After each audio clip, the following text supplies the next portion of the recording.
Warm greetings to all. As the world walks a tightrope amidst the pandemic, there's still enough light in the path of an academic. And here we are proving the aforesaid point. The Navaratri festival, as we all know, signifies the restoration of dharma.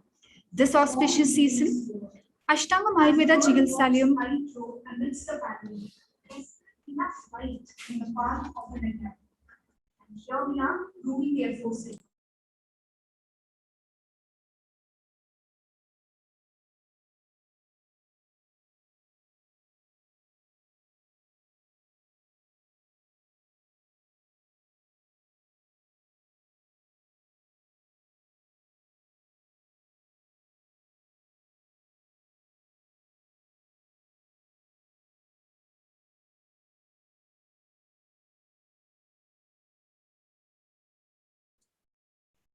This auspicious season, Ashtangam Ayurveda Chigilsalayam Evam Vidyapeedham happily presents the making of a Vaidya series aiming to move a step closer in our pursuit of dharma.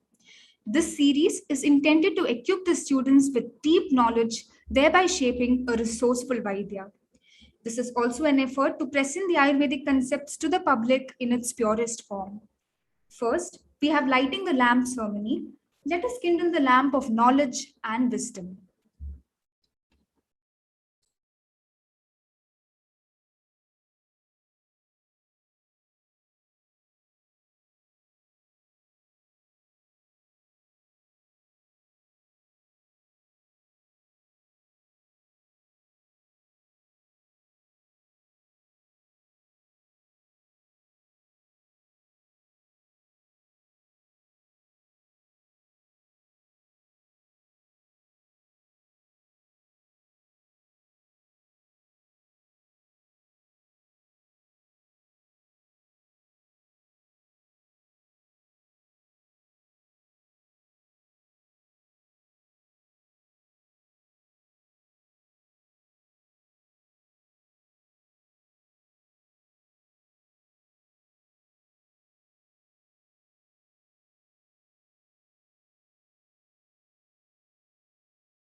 There's no better person than God Almighty who can lead us from falsehood to knowledge.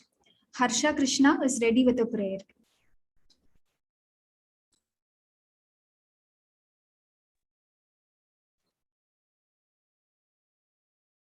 हृदयराग सञ्जीवीति स्नेहगीतमेकियुं कर्मभूमि तളിരിടുന്ന വർണ്ണമേകിയും നമ്മിൽ വാഴും ആദിനാമം ഇന്നു വാഴ്ത്തിടാം.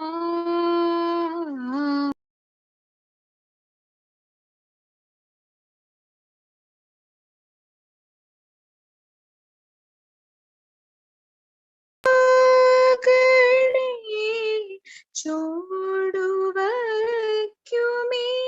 പദങ്ങൾ നൃത്തലോലമാകണേ കുഞ്ഞു വീടിനുൾക്കളങ്ങൾ സ്വർഗമാകണേ. അമ്മ നൽകും ഉമ്മ പോലും അമൃതമാ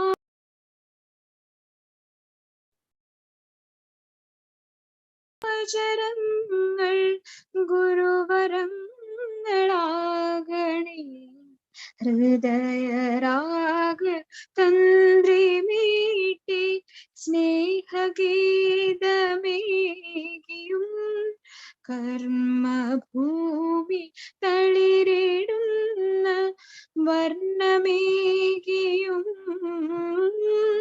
നമ്മിൽ വാഴും ആദിനാമം ഇന്നു വാഴ്ത്തിടാം.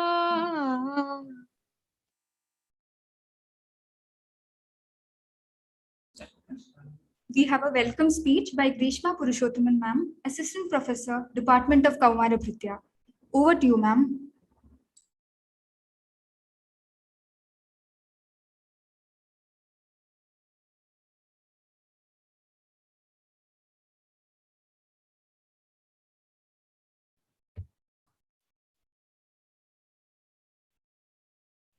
Namaste and good afternoon to one and all present here. Today is truly a very happy occasion for all of us here at Ashtamgam, as we could plan and come up with some insightful sessions for all of us this Navratri season. And I'm sure all these sessions would equally enrich us with a lot of knowledge and wisdom. And I'm sure we, both staff and students here, would really take regard of that. So I take this opportunity to welcome one and all present here. And in particular, I would like to welcome our dear principal, sir, Shri Alathiur Narayanan Nambi, sir, for the occasion. Sir is the spearhead of our institution. We wholeheartedly welcome you, sir. Next, I would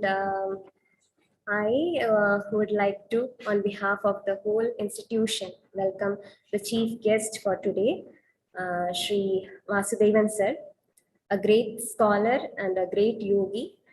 He's a scholar in multiple dimensions of science, and we are very obliged to have you with us here, sir. We welcome you to the session today. And also in today's panel, we have Vaidya Ramya, Vice Principal and HOD of Panchakarma Department. We welcome you, madam.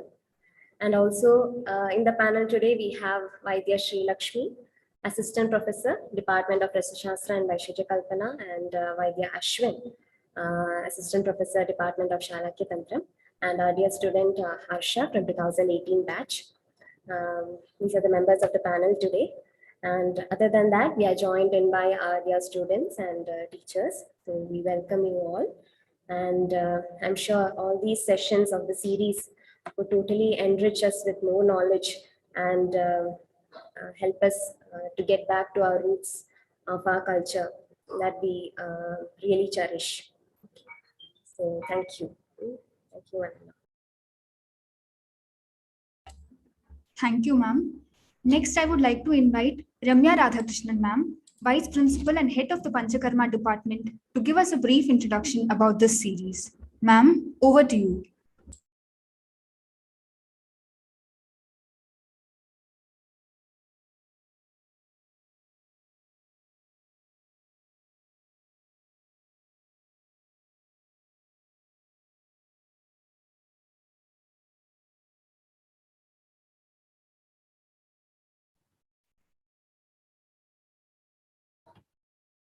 Very good evening to one and all.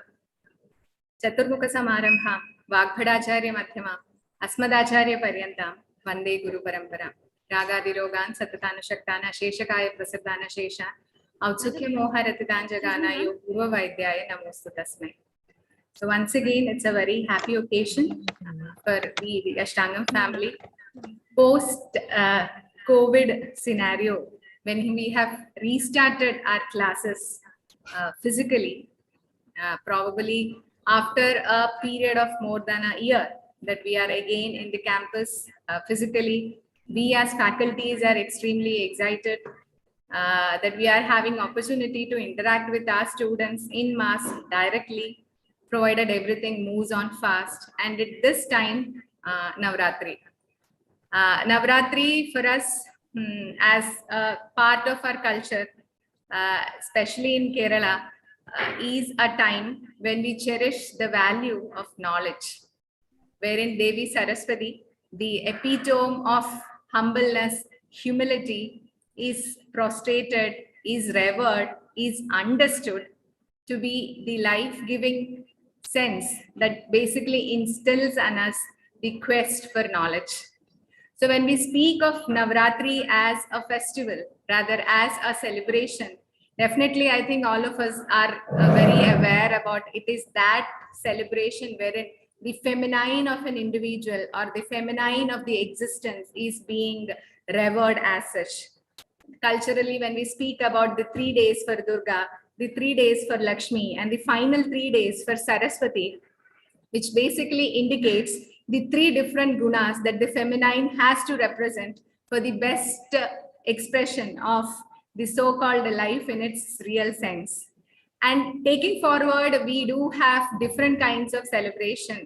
Durga Puja in West Bengal, Garba, etc. in Gujarat, Navratri in a different sense in Tamil Nadu and Karnataka. When it comes to Kerala, with a very high tradition of intellectual pursuit with respect to different knowledge, Vedas, etc., for us, Navratri definitely is a pursuit wherein we seek Vidya, Kala and Vidya. And I'm sure as students of Ayurveda, all of us being students of Ayurveda, it is a very important point wherein we retrospect where we stand as a student of Ayurveda, where we stand as a Vaidya. And what exactly is the role of Vaidya? When we say Veti iti Vaidyaha, Vaidya is somebody who is actually the epitome of Veti, that is knowledge. So the understanding of Vaidya as a concept is not just sitting in the OPD and prescribing some medicines for the patient. Rather, when Vaidya is seen into the scene, there are n number of multiple facets that somebody has to express. When we think of our acharyas, Charaka, Susruta, Vagbhata, etc., we could observe the multi-dimensional facets that they have expressed, right from being a botanist, a taxonomist, from a biologist, from a social reformer, from a clinician, from a dietitian, from an epidemiologist. We could see different aspects that all our acharyas have put forward.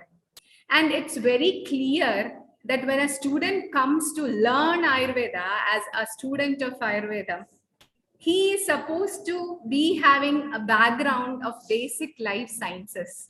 And the basic life sciences at that particular period was definitely Darshana, the Shad Darshanas, which basically forms the basement of all our learnings.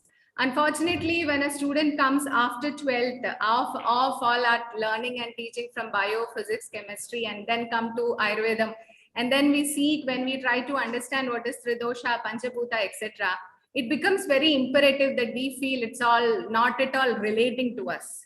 And over a period, when we continue learning, we try practicing, we realize that how these concepts are so related with the nature and how important it is for us to understand everything in a sense.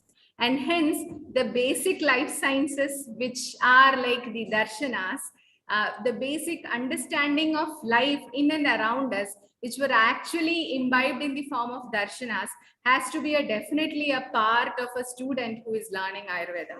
And hence the role of the topic that we have selected for the first day, Ayurveda and Darshana. Moving on to the further days, when we speak about Ayurveda and society, definitely the Ayurveda Vaidya's role in a society was multidimensional as envisaged, not just pertaining to an individual or a patient or individual who is coming to him and just advising him. No, but he has always been a part of the moving society wherein he was recognizing everything that would need to be discussed in the society. If there was a scenario of to be COVID-like pandemic, it was Janapado Dhamsaniya, which was very specifically expressed what to do. It has been told that Vaidya has to sense the forthcoming any kind of pandemic, and he has to prepare the community, and he has to prepare himself with all other medicines required. And the way we have to prepare the community is through Panchakarma and Rasayana. It has been very well said in Janapado Dhamsaniya. So, at all points, Vaidya was very sensible. Vaidya was very sensitive to everything that was in and around us. Now, as a part of this community, or as a part of this science, are we really standing on ourselves, or are we as a community standing ourselves firmly when we are facing such issues? Definitely it's a question mark. So in this background, what exactly is the role of an Ayurveda Vaidya in today's background? We'll be speaking in the society, we'll be speaking on the second day.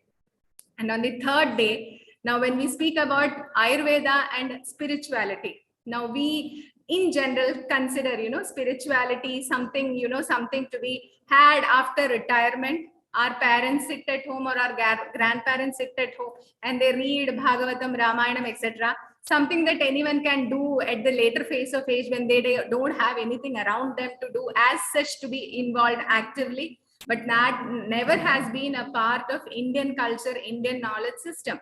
When Acharya Charaka very specifically mentioned about Sharira, Sattva, Indriya, and Atma coming together to understand Jivitam or Shariram, it indicates the understanding of not only Sharira, but Sattva, Indriya, and Atma. So unless and until we have this understanding right from the prima facie, and when we speak about Swastha being somebody who's having Samadosha, etc., plus Prasanna, Atma, Indriya, Manaha, it becomes very understanding or imperative that we really understand what's Prasanna, Atma, Indriyatvam. And Prasanna, Atma, Indriyatvam is nothing other than being spiritual. And what is spiritual is nothing, a dimension that is beyond our logical understanding, but experiential, that make you to be in this present moment, so that whatever you are doing, you are able to do it in the best possible way. So hence the relevance of the so-called third day topic, Ayurveda and spirituality. And I'm so sure that all these relevant areas, which as a community, we need to be aware. We are happy to have three great scholars with us, guiding us in the light. And I'm sure as students of Ashtamgam Ayurveda Vidyapeedham, as faculty of Ashtangam, and all those who have joined us for the program from outside, will definitely be having an enlightening session. And I pray wholeheartedly and with all humility that may Lord Dhanvantri bless us so that, knowledge come to us. When we become seekers, naturally the knowledge come to us. So it's very important that we be very sincere in our seeking. As students of Ayurveda, probably as faculty of Ashtangam, we are 10 years probably, or 5 to 10 years senior to you as students of Ayurveda. That's the only difference. So once when we become sincere and more sincere in our seeking, naturally the knowledge that is required from our part to be expressed outside will be coming to us. So I wholeheartedly pray that the 3 days session would enlighten, would enliven all of us, so that we become good and better student this Navratri. So once again, I hope all of us will have great enlightening time in the forthcoming days. Thank you all. Namaste. Thank you, Ramya ma'am. The topic for the day is Ayurveda and Darshana. Sri Lakshmi ma'am will acquaint us with the theme. Sri Lakshmi ma'am is an assistant professor, Department of Rasa Shastra and Bhaishyaja Kalpana. Over to you, ma'am.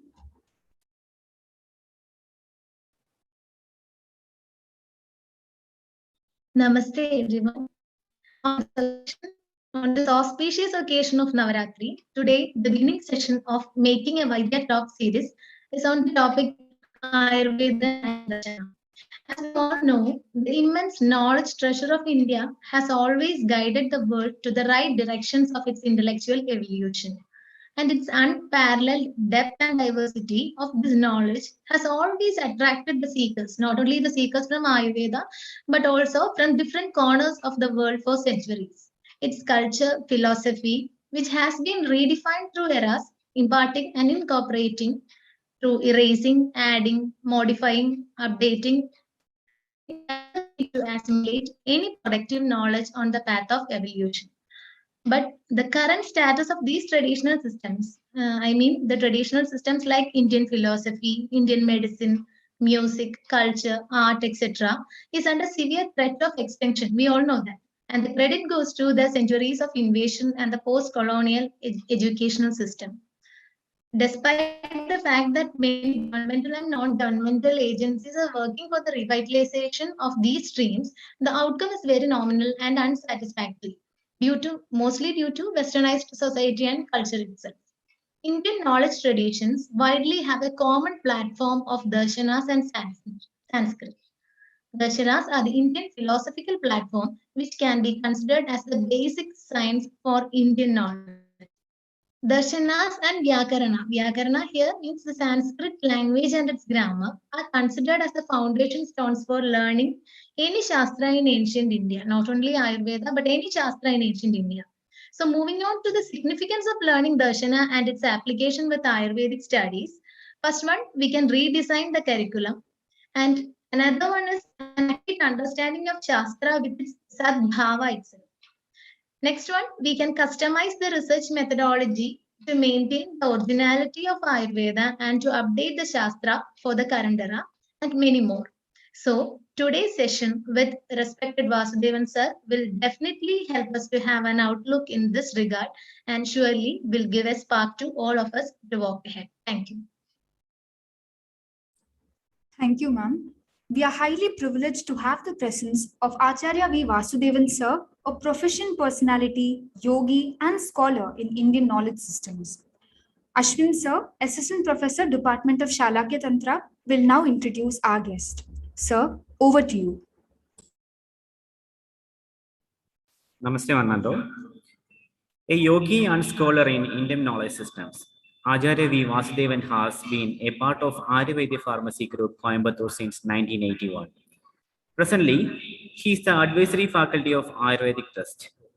He has been assigned to various eminent positions during his extended service of 4 decades at AVP. He started his career as a yoga faculty at Ayurveda College, Coimbatore, at the time when the Gurukula education model was first introduced there in the academic curriculum. Later, he appointed as Director of Arsha Yoga Vidyapeedham Trust and International Institute of Yoga, Ayurveda and Allied Disciplines under the aegis of AVP Group. He conducted a free Gurukulam facilitating the study of Shastras, particularly Yoga and Ayurveda, to Indian students as well as initiated various educational programs for international students. Having widely traveled across the world, he made numerous presentations on Ayurveda yoga at various national and international platforms. Under his patronage, the Kerala martial art Kalaripayattu has been included as a part of academic studies at Vivekananda University, affiliated to Ramakrishna Mission. He is proficient in Sanskrit, Tarka, Vedanta, Upanishad, Darshana, Marma, Yoga, Ayurveda, and Kalaripayattu. With his grace of his Guru Pumuli Nilaganda Nambudiripat, he chose to be on the path of ancient wisdom and spirituality. He has been involved in spiritual discourses on Bhagavad Gita, Vedanta, and Upanishad. He has authored the book Yoga titled Yoga Shataka Manjari. He was conferred Saga Yoga Pradeepa Puraskara in honor of his valuable contribution to the field of yoga. We are happy to have you, sir. Thank you.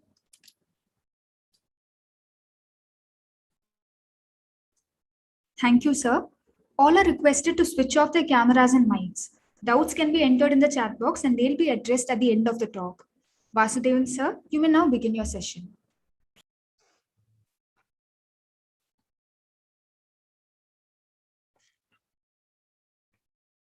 Namaste.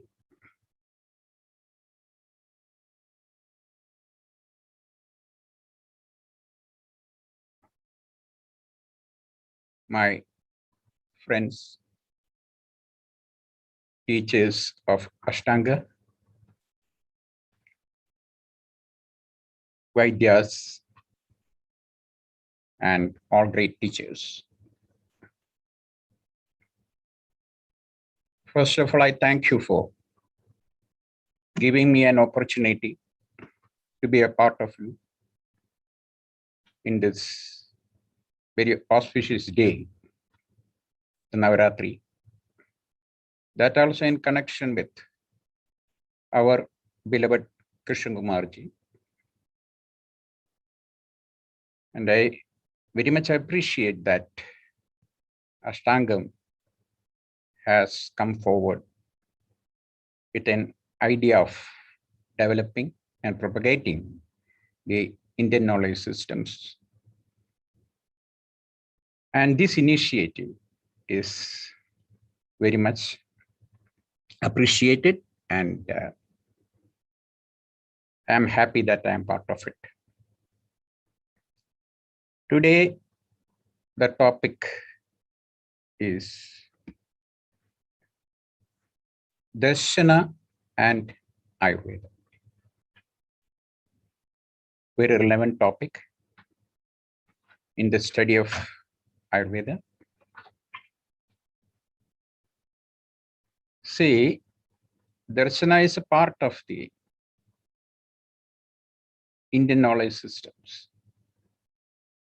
We now use the word Indian knowledge systems. But actually, what is this Indian knowledge system? Indian knowledge system is very much indebted to the Vedic system. It comprises of many shastras, Vedas, Angas, Upangas, like that. The Indian knowledge system or the Vedic knowledge system is a very big and vast subject which comprises of 18 different types of knowledge. The 4 Vedas, the principal Vedas, Rig, Yajur, Sama, Atharva, then the 6 Vedangas, Shiksha, Kalpam, Vyagaranam, Nirukta, Jyotisha, and Chandas.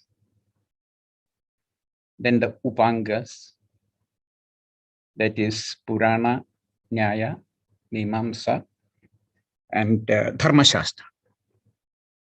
These 14 branches of knowledge, collectively called Dharmasthana. In addition to that, there are 4 more subjects that are taught in the Vedic system. And these subjects together called Upavedas. There are 4 Upavedas: Ayurveda, Dhanurveda, Gandharva Veda, and Arthaveda. So our Shastra, Ayurveda, is an Upaveda. In the Ayurvedic scriptures, what we have learned is mentioned that Ayurveda is an Upaveda of Atharva Veda. It is true that Ayurveda is an Upaveda of Atharva Veda, but Ayurveda is also an Upaveda of Rigveda. And it is also connected with Yajurveda, Samaveda. Because any knowledge is not formed from a particular source.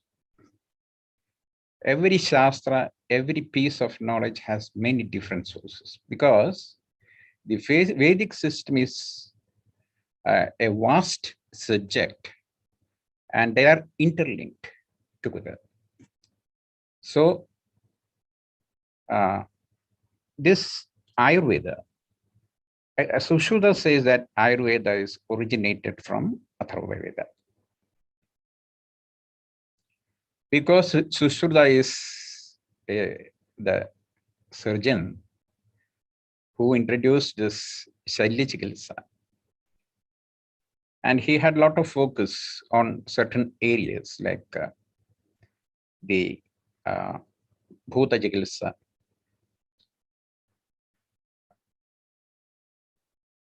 So this Bhuta Chikitsa, the more than or beyond the medicine, it works.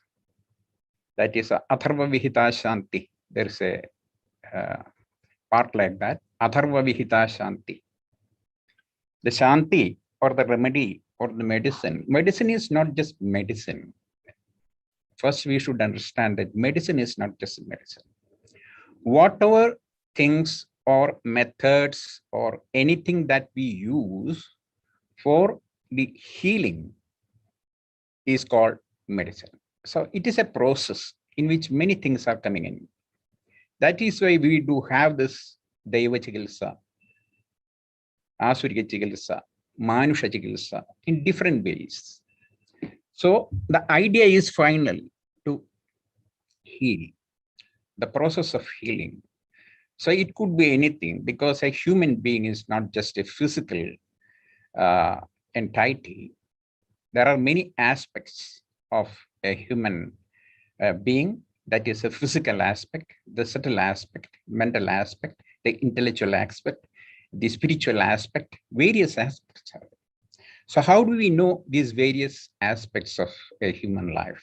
Without knowing which, we may not be able to attend something that in the right form or with the right remedies. So there are a lot of other things that are connected, and no Shastra is independent. That even this Ayurveda Shastra is not an independent Shastra. It is linked to many different subjects.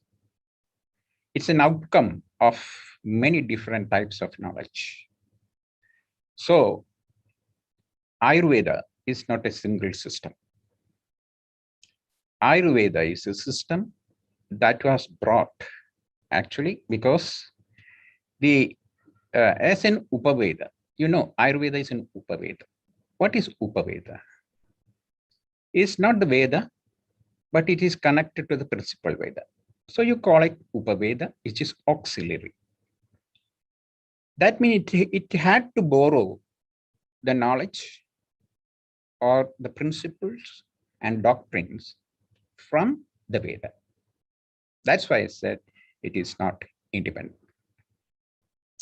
So when we take the structure or the body of Ayurveda, you can find that the body of Ayurveda is actually developed from the darshanas. But we don't know what is darshana actually. What we know in Ayurvedic studies of the present time, there is only one subject or one topic for the examination that's in the first year of Ayurveda course, which is called Padartha Vijnanam. And we all believe that Padartha Vijnanam is the study of Darshana. Padartha Vijnanam is not at all the study of Darshana. Darshana is a vast subject. What is Padartha? Who deals with the Padartha? Padartha is a subject which is dealt by the Nyaya and Vaisheshika school. When we learn this Padartha Vijnana, we start the study with controversy. The controversy is that, see, with regard to the different aspects, there are difference of opinion in each darshana. This is the normal impression that everyone has. We start the study of Padartha Vijnana with a controversy. That is not true, because each darshana has got a purpose. All of you know that there are 6 darshanas in this Vedic system: Nyaya, Vaisheshika, Sankhya, Yoga, Mimamsa, and Vedanta. Mimamsa is also called Purva Mimamsa and Uttara Mimamsa. Uttara Mimamsa is Vedanta. And there is one subject in the study of Ayurveda, that is Padartha Vijnana. See, the purpose of Nyaya is the study of Padarthas. There are 7 Padarthas according to Tarkashastra or Nyaya Shastra. That is Dravya Gunakarma Samanya Vishesha Somaya Akavaha Sapta Padartha. So there are 7 Padarthas. So enumeration of these 7 Padartha is the Darshana. What is Darshana? Darshana is perception. Darshana is vision. Darshana is a viewpoint. And what we know or what we understood today is Darshana is a school of philosophy. This is a Western interpretation of Darshana. 6 schools of Indian philosophy. That is what we know about Darshana. But it is wrong to say, or it's a wrong interpretation, or it's a Western interpretation of our Darshana. It's an undermining statement. It's not just a philosophy. Darshana is the logical points or logical analysis done in each and every Shastra to prove that the Shastra is true and genuine. So it's a scale of measurement. It is Darshana that we do the understanding or the what you call the genuinity of the Shastra. Whether we don't know whether it is true or not. Whatever is told in the Shastra is true or not. So there is a role, that a prominent role that Darshana has in this. So basically the purpose of Nyaya and Vaisheshika is a tantamount, very similar Darshanas, and both deal with the subject Padartha. When we come to the next one, that is Yoga or Sankhya, they are very similar subjects, Sankhya and Yoga. When we come to the Sankhya, Sankhya deals with the subject of moksha, that is a subject detailed or discussed in Sankhya. Dukkha nivritti, ashesha dukkha nivritti moksha. So that is the definition, or that is the purpose, and that is a subject matter discussed in Sankhya Shastra. When we come to the Yoga, it's a different perspective, that the truth is revealed in a different form or identified in a different way. That is the subject called Chitta Vritti Nirodha. Sublimation of all mental activities, how to control your mind and how to make a good life and develop that a life that is good in material and spiritual sense. The next subject is Mimamsa. Mimamsa deals with Dharma. It is called Dharma Shastra. What is Dharma? What is Adharma? What is the purpose of following or observing the path of Dharma in life? So these are the subjects. And finally, when we come to the Vedanta, that is Vedanta Sutra begins with Athado Brahma Jitnyasa. Is Brahma Jitnyasa. Jitnyasa means your intention or aspiration to know what is Brahman. So in Mimamsa, the subject is Dharma. In Vedanta, the subject is Brahma. In Yoga, the subject is Chitta. And in Sankhya, the subject is Sukha. And Vaisheshika and Nyaya, the subject is Padartha. So how do you compare all this? How can you say that in one Darshana, something is explained or identified in this way. When we take about the moksha, for example, what is moksha? According to yoga, it is chitta vritti nirodha. The same thing that when it comes to Sankhya, it is ashesha dukkha nivritti. So each darshana explain or identifying the same thing in a different way, because each one has got a purpose and each one has got a method of understanding and narrating the subject. So you cannot say that one is different from the other. When we go into the subject of Sankhya, it has a method, it has a purpose. Accordingly, it moves and it explains the things and see the things. So that you cannot compare with another. So when we learn the Padartha Vijnana, we start with something that in Nyaya, it is identified like this. In Vedanta, it is identified like this. So there are a lot of controversies in the subject. The idea of Darshana is not to have the controversy. That's why this has been introduced in all the Shastras. I told about the 18 different types of Shastra, 18 different branches of knowledge are the 18 Shastras. In addition to that, there are the Kalavidya, which is called 64 Kalavidyas. In Shukranidhi, it is said that there are 325 Kalavidyas. So altogether, you see the system is a huge ocean that there are many different subjects and many different viewpoints. All are linked together. You cannot separate and isolate one from the other. So Ayurveda, you cannot separate from the rest of the knowledge systems. That's why we call it what? Upaveda. It's an Upaveda that is linked to many different subjects.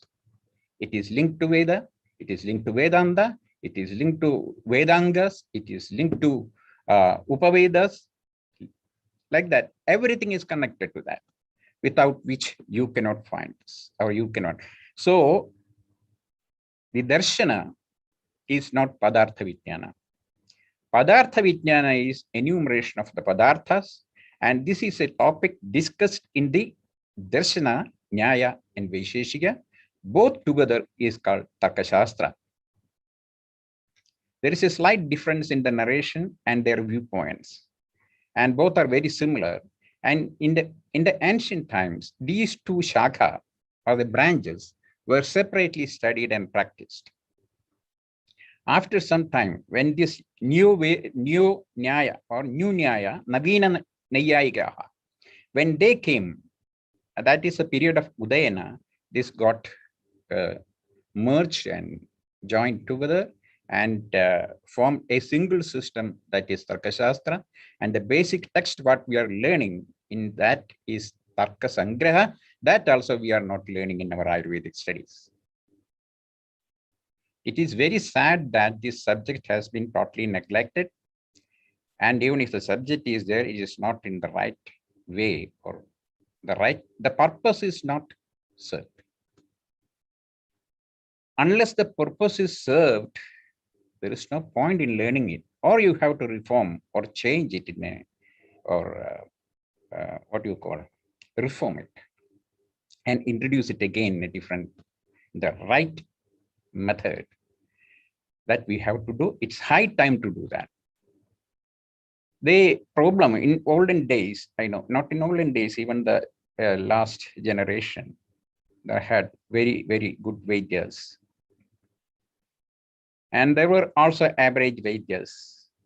And also there were Vaidyas who are not very good, even dull-witted Vaidyas were there.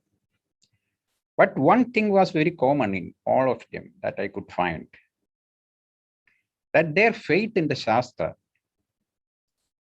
all of them had very good faith in the Shastra. If the Shastra says, okay, that is true, believe in it, 100% they believe in it. No question of whether they know it or they don't know it, they understood it or not understood. But they believe in it, that Shastra is true.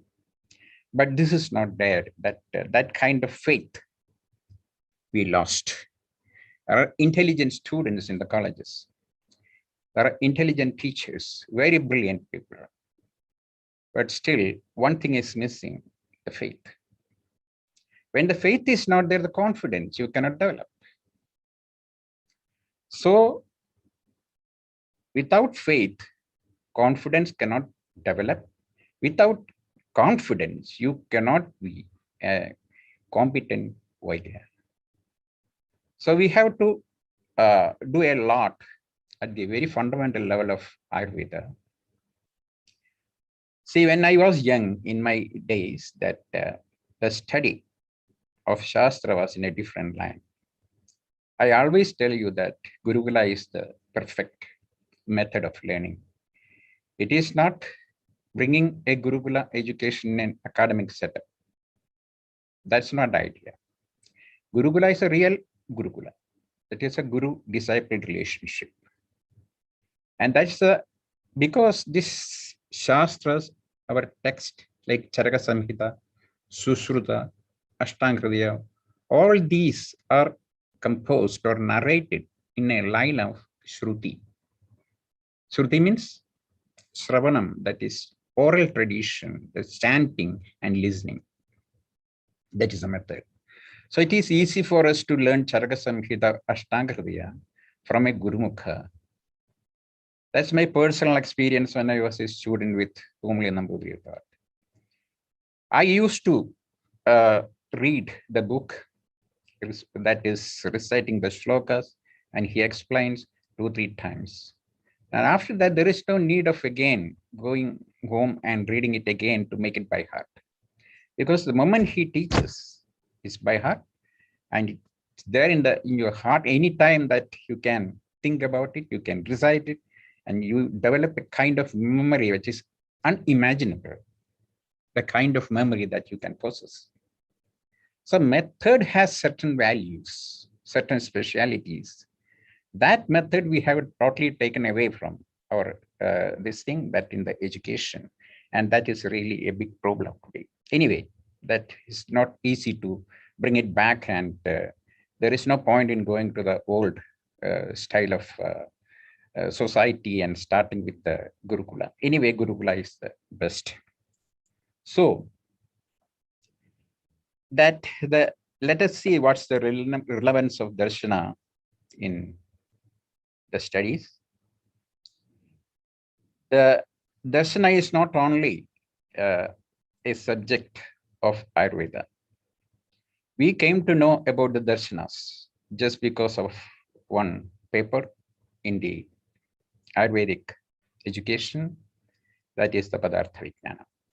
Otherwise, we would never come to that point, or would never learn or understand about this. So I told that ancient times there had the people who developed some faith. The reason is that education was in a different line, that, and first you go and learn Sanskrit.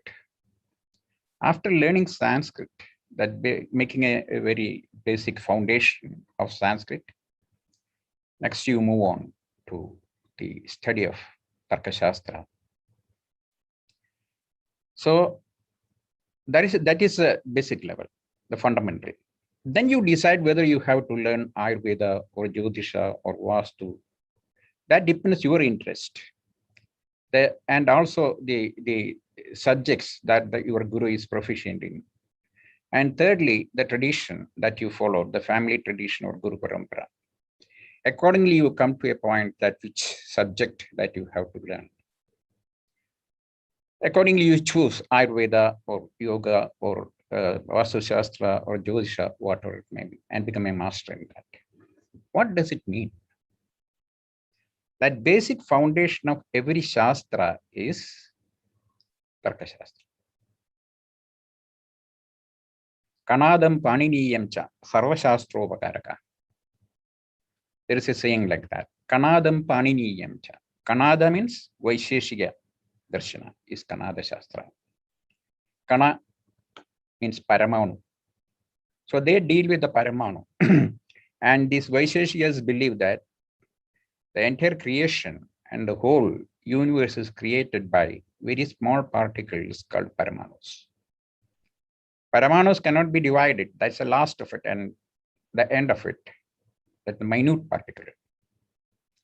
And these minute particles together collectively that come to an object, from the object to different things like that. The whole entire creation is the combination of Paramanus in different forms that they believe. So their viewpoint or their perception about this world is nothing but the Paramanus. And they categorized it in different ways.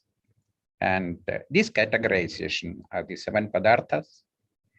And they believe that there is nothing more than the seven Padartas in this world. And they deal with the subject of this world. And they deal with the subject of the spirit, or whatever we call a God. So it is an Astika Darshana. The same thing with Nyaya Shastra.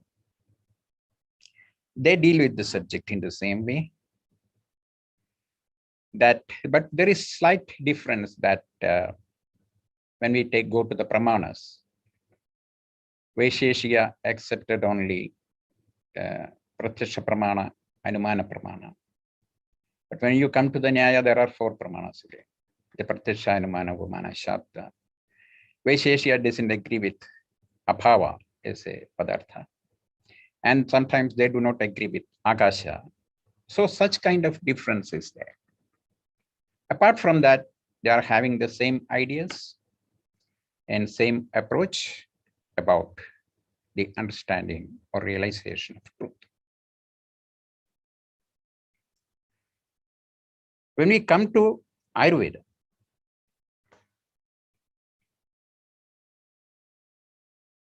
three darshanas are most important.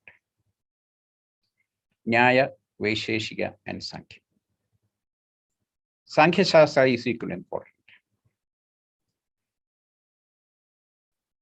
The other three Shastras, other three darshanas are also there. But these three darshanas play a major role.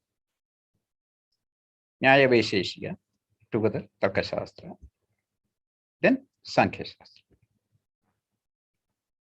The reason is, Tarka Shastra deals with the creation, how this cosmos created, how this Panchabhutas created the world. And before Panchabhutas, there had the Paramanus of Bhutas and the combination of the Bhutas that comes into this multitude of beings. That is a theory. And this theory is called Arambhavada. That is, Arambha means creation. The principles of creation, Arambha, starting with something, Arambhavada. Then further, after being born as a human being, once the human body is created, then the further changes, transformation happening to that. And this transformation is the Parinama. And this Parinamavada is the subject matter discussed in Sankhya Shastra or Sankhya Darshana.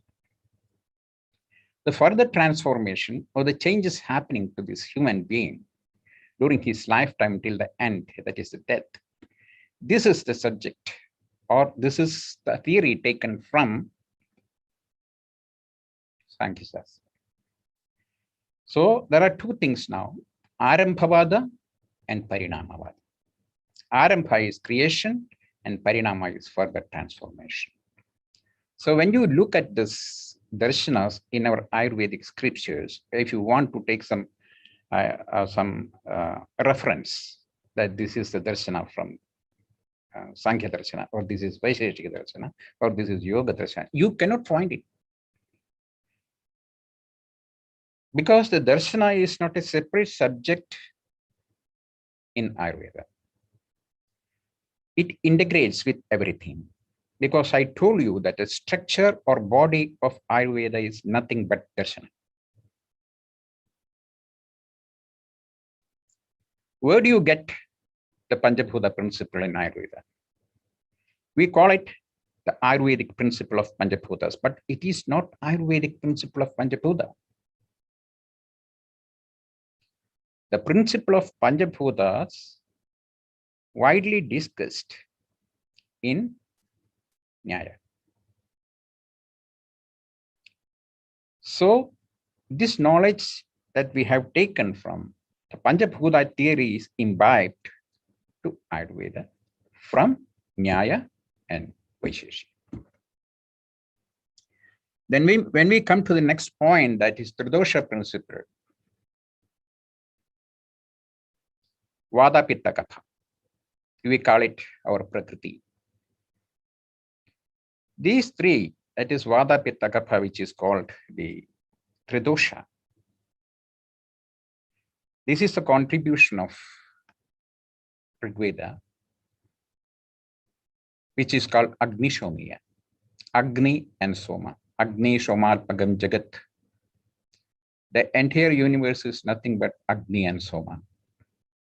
And the Vedas, the usage is Agni Shoma Bhyam as Divajana in dual sense. That is, they are always together. Because the principle of creation is based on this dual principle of Agni and Soma, Ushna and Shita. That appeared in Ayurveda in the form of Pitta and Kapha. That is Pitta and Kapha combined with or in association with Vayu or Vata. So the basic principle of Tridosha is directly from the Rigveda. That is why we call Ayurveda as an Upaveda, because the central point or the central theme of Ayurveda is nothing but the Tridosha. Everything is based on the Tridosha. The entire book, 120 chapters of Ashtanga deals with Tridosha. It tries to make you understand that what Tridosha is, how the Tridoshas are functioning, and what happens to the doshas, how the doshas are developed and how the doshas are destroyed, all the different aspects of the dosha, nothing but Tridosha. And this is a universal phenomena. That is sun, moon, and air. This principle directly into your system, that is brought into the jiva, then it becomes the Tridosha principle. And this Tridosha is a prakriti, that is Vata prakriti, Kapha prakriti, Pitta prakriti. The discussion or the detailed description of prakriti, that is there in the Sankhya philosophy. Sankhya philosophy. So this is taken from the Sankhya. When we come to the Satta Dhatu, Rasasarang Mamasa Medosti Majja Shukrani Thatava, the Satta Dhatu Siddhanta. When we come to Sapta Sadhu Siddhanta, those things are part of Shukla Yajurveda, not even Atharva Veda or Rigveda. This part has been taken from Shukla Yajurveda. Our Sharira is detailed in Shukla Yajurveda, even the knowledge about the marmas, the body parts, about the nadis, about the bones, and the different organs, the ashya, everything that explained the Sharira Sthana are taken from Shukla Yajurveda. And that forms the human body. And you see, when from the period of conception, fetus is formed in the womb of mother, the time when it started, the jiva, that is with the purva karmas impelled by the karmas of the past, a jiva is coming into the womb of mother and start functioning and start growing and going through the process of transformation and finally come out as an offspring. This process from garbhadhana to birth. When we look at that, you can find the Sankhya principle of evolution or Sankhya principle of transformation in it, the 24 principles. The 24 principles are formed in a human body in the structural way or structural form in the 9 months of pregnancy. When the child is born, he is born with a body which is having all the angas of dhatus, doshas, and everything. So this transformation, this process is from Sankhya. So it is part of Yajurveda. And this has been coming in a human body from Sankhya. So in that way, it is connected to Sankhya. And when we go to the other aspects, human being is not just a physical body. Please, first we have to understand that. That's why we need the help of darshanas. Otherwise, we don't need it. It's not just a physical body. When we come to the aspects of mind, where is the mind? And where the mind is explained. Is the mind, what is mind? This is not a subject of discussion in any of our scriptures. It is detailed in Yoga Shastra, what is mind? And the different faculties of mind. What are your emotions and how to control your emotions? All these things are detailed. Where? In the Yoga Shastra. Similarly, we have the understanding of Manas as Anu and Vibhu. These are from the Nyaya Shastra. Similarly, when we come to the part of Atman and the Chaitanya of a human being, that's part of Vedanta. And we come to the Jivatma, Paramatma. See, so that we need the all the darshanas in the Ayurvedic studies, or I would say that the structure or body of Ayurvedic knowledge is nothing but darshanas. But we never know, or we cannot trace it out that this part is from this or this part is from that. Why? We don't have a basic understanding of darshana. And whatever we are learning is only about some padarthas, not the rest of the darshanas like yoga and Mimamsa, Vedanta are totally ignored. We don't have at least a basic knowledge of what is Mimamsa. Anybody can say what is Mimamsa. Mimamsa is a subject that is discussed and having focus on dharma.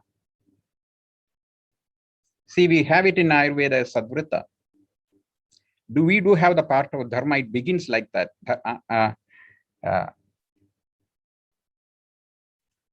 Ayukayamayana dharmartha sukha sadhana.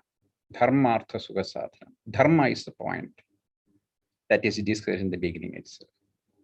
So those things are part of Mimamsa. So like that, it is all interconnected.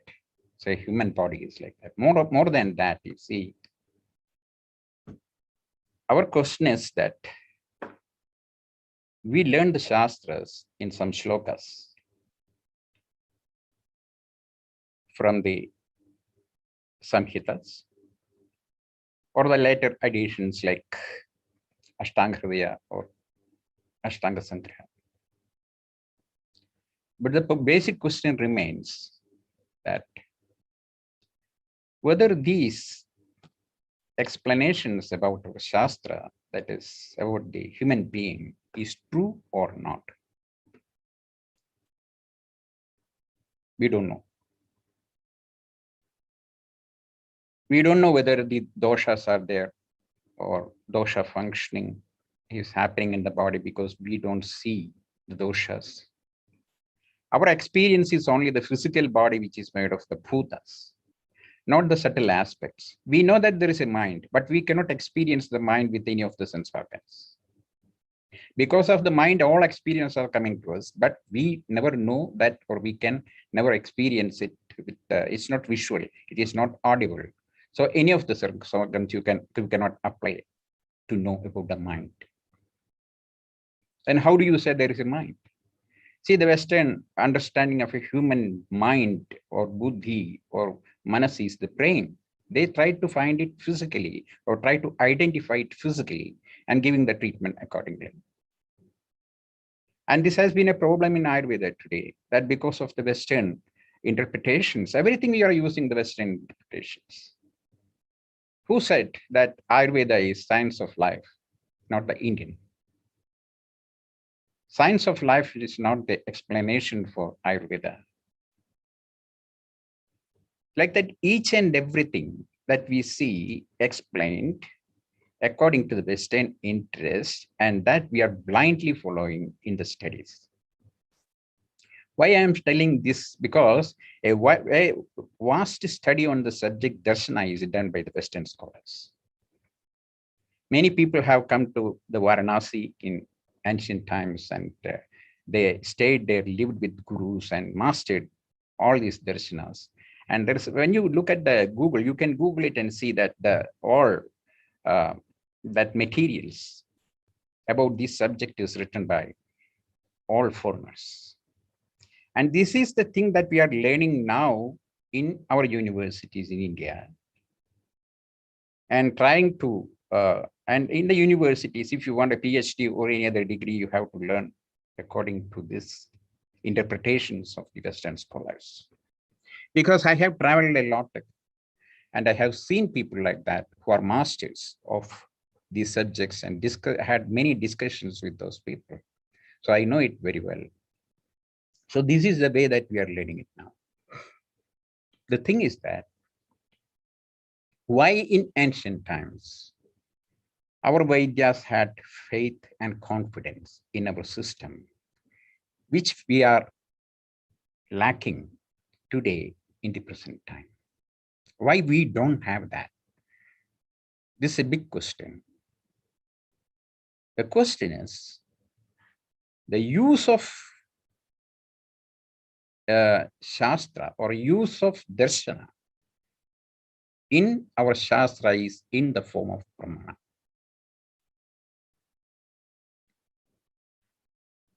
Pramana, Pramanyavada is a subject of Darshana. You know, each Darshana has got different Pramanas, and the number of Pramanas also vary. Ayurveda has accepted 4 Pramanas: Pratyaksha, Anumana, Aptobadesha, and Yukti. In Charaka Samhita itself is mentioned in a different way, that while explaining the Nidana, Charaka says only 3 Pramanas are there. When you learn the Shastra, you need only 3 Pramanas. That is Pratyaksha, Anumana, and Aptobadesha. With these 3 Pramanas, you can have an idea, or you can get the knowledge of your Shastra.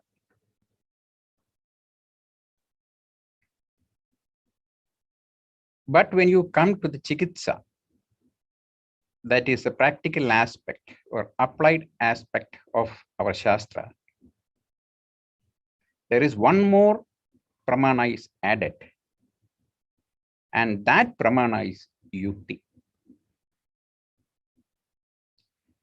Yukti is not a, or any of the Pramanas, or Yukti is not a baseless assessment or just a random understanding of something without analyzing. Pramana is the analytical study of any Shastra, any piece of knowledge, no question of whether it is Veda or Vedanga or Ayurveda or whatever. Any piece of knowledge is subject to the scrutiny of Pramana, without which you cannot call it a Shastra, and you cannot call it as true form of knowledge. It's not true. It is not truth. When it is subject to the scrutiny of Pramana, and the Pramana says this is true, then you accept it as a Shastra. Otherwise, it is not. So there is no need of, because the Shastra, what our Shastras, what our books are given, that is completely that refined and purified. The knowledge is true because it had gone through the processing or the scrutiny of or analytical study of by the Pramanas. So they are true knowledge. There is no further investigations on that. There is no need of further studies and assessment, or because it is already refined. Something that is refined need not be polished again. So that knowledge is true. And that is done by the pramana. To understand it's very difficult because in all of our mind, that something true must be scientific. The question is whether Ayurveda is scientific or not. It doesn't matter to Ayurveda. Whether it is scientific or not is not the question. But this is the question always aroused, that whether Ayurveda is scientific or not. Science is a different thing because it deals the things and understand the things based only on pratyaksha, the direct perception, and you need everything to be physical. Even the mind is studied as physical, the intellect is physical, and there is no understanding of the soul, and human body is life. There is no further explanation. But in our Shastra, it's not like that. You see that there are subtle aspects, the mental aspects, the intellectual aspects. There are many things that are visible, many things are invisible, many things are subtle, many things are known, many things are unknown. So whatever is unknown is made known by pramanas. That is the purpose of pramanas. So we measure the Shastra with a big scale because there are a lot of things which cannot be measured or understood by just taking one pramana, that is pratyaksha. So we have, that is why this never suit to the scientific assessment or scientific studies, because they analyze everything according to their scale of analyzing things, which is called pratyaksha, or direct, something that is directly perceived, which is not suitable. Yeah. So we have the study of pramanas. There is, suppose I tell you that how you may ask me how it is practically applied. See, when we make a diagnosis of a disease, for example, we cannot see the disease. We just see the symptoms. There are signs and symptoms. And the diseases, what is disease according to Ayurveda? The concept is different from the modern views. Our concept of disease is not what is appearing or what is exhibited on a human body, because those things that are exhibited are symptoms. Suppose there is a fever, for example. When you touch the patient, the temperature is there, and that temperature you call fever, but that's not the fever. That temperature is only a symptom that there is a temperature, the heat in the body, because there had a samprapti, and it is a lakshana of the disease. And that through that lakshana, you infer that there is fever. And fever is not temperature, it is a process. That process is that tatra pragupito vayu amashemanu pravishya paktisthana dushmanam behirnirasya, there is a samprapti that starts from the doshakopa. After doshakopa, there is a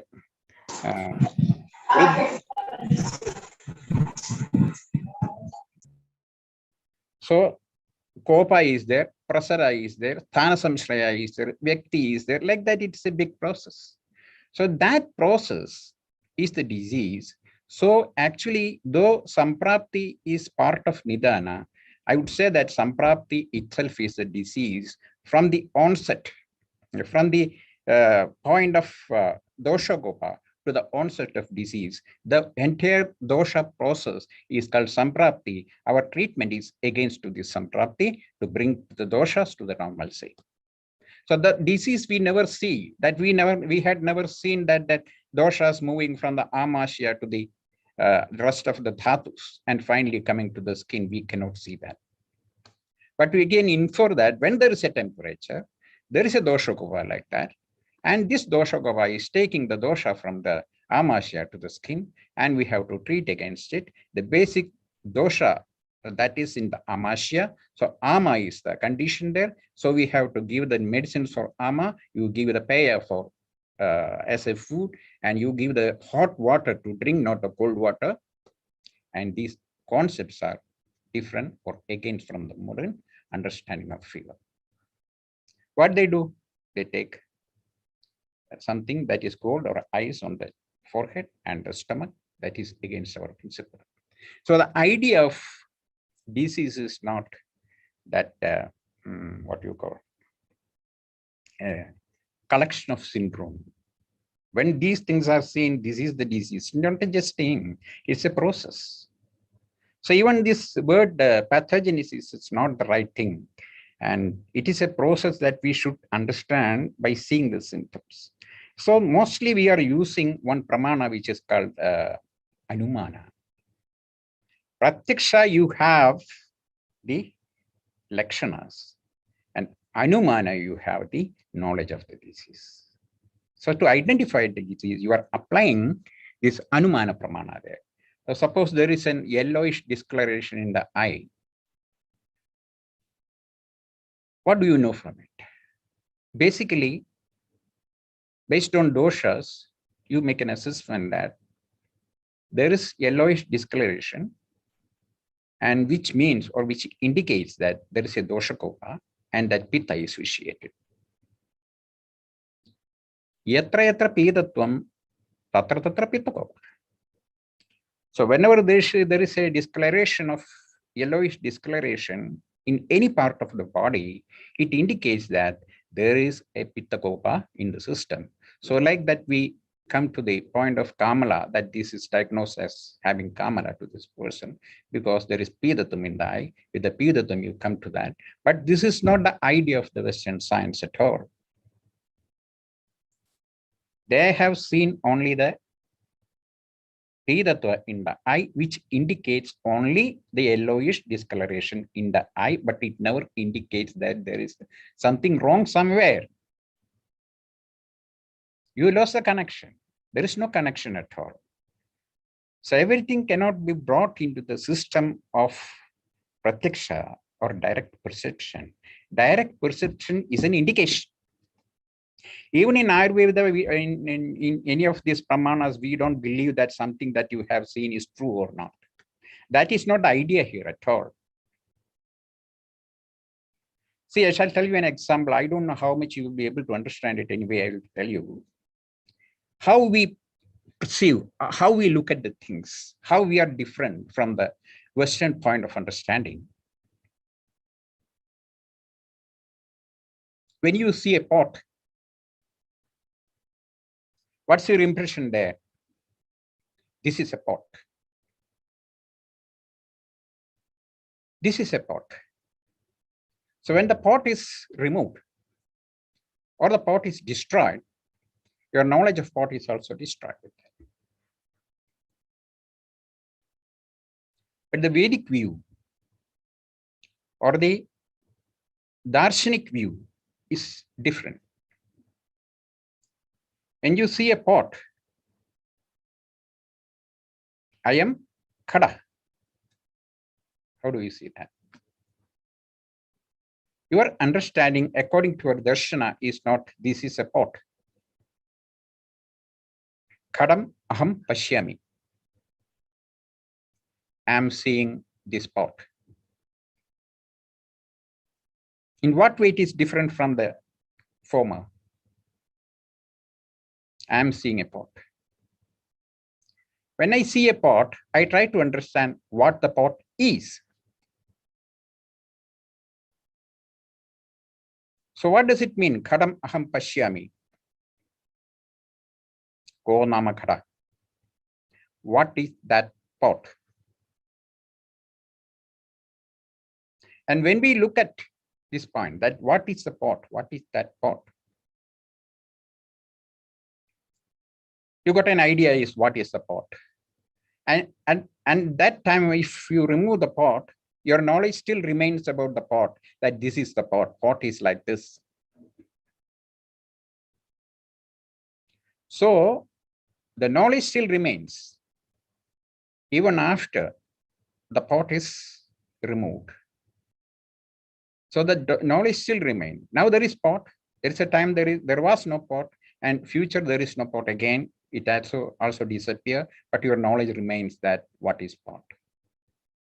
Other is, how do you able to see that something that suppose you have seen a cow which was black. After some time you see another cow which is red.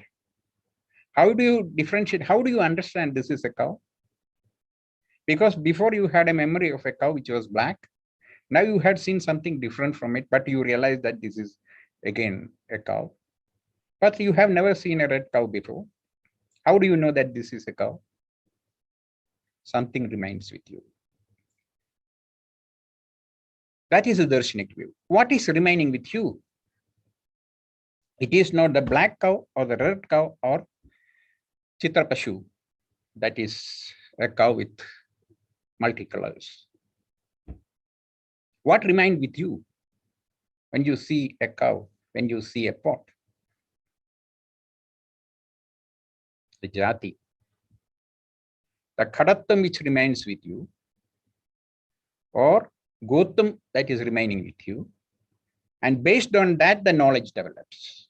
So gotam is there in all the cows, and khadattam is there in all the pots. So there are pots coming and going, there are pots new made and destroyed, but still that knowledge of pot still remaining, and the pot is always there, and you got the knowledge of it because it is jati. Khadattva jati, khadattva vishishto khada. Only the vishishtam is not, but khadattvam is not lost. So the knowledge is true and absolute and eternal. That's why our Shastra is eternal. Each subject discussed in that is eternal because it's come to the knowledge part. It's not the object, it is a knowledge. So when there is a khada, I am khada, this is not the pot. It's not the object, it is a knowledge of the object. And object is gone, but the knowledge remains. That makes our Shastra Nitya, eternal. So that's the actually the involvement or influence of darshanas. How do we know that? The jati. You learn the Tarka Shastra, then you come to know that what is jati, and you are not, then you start thinking in that way, Because you would why you are learning Tarka? You develop a Shastra Drishti. This Shastra Drishti is not from Ayurveda or any of this. The Shastra Drishti is developed from the Darshanas. So you develop some kind of thought process in which your Shastra is best fitting into. In that way, you try to develop and become the best Vaidya and best scholar. Because everything is interconnected. What the Acharya said in the first chapter is again there in the connected to the last chapter. In Ashtamgam, there is a sloka in the last chapter. Idam agamasiddhatvat pratyaksha bhaladarshanat mantraval samprayoktavyam namimamsyan kathanchana. Idam agamasiddhatvat. I have received this from the Agamas, from the Vedas. This is in Upaveda. There, the word Agama he used for Samhitas. Charaka Samhita, Sushruta Samhita, from which I got this knowledge. Pratyaksha Bhaladarshanal, there I had the Pratyaksha, the direct perception of that. Direct perception is not Indriya Gocharatam or the sensual experience of it. See, we have learned in the Vaidya Lakshanas that the Vaidya should possess 4 qualities. Daksha Tirthatha Shastrartha Drishta Karma Shujir Bishak. Tirthatha Shastrartha. Tirtha Atha Shastrartha. At Shastrartha, the knowledge of the Shastra that is derived from a Tirtha, a Guru, a Sadguru. Drishta Karma, what does it mean? Drishta Karma is not watching the Panchakarma treatments or making or the dravyas for Vasti. It is not looking at something and observing. Drishta Karma is Anubhavanya, man of Anubhava, experience. Shujir Bhisha. So 3 things are required to get success in the practice of medicine. Number one is Shastrajnana, knowledge of Shastra. Number two is Anubhava, experience. If you had the experience of treating a disease like cancer, next time you will not be bothered that another case is coming, you are able to treat it.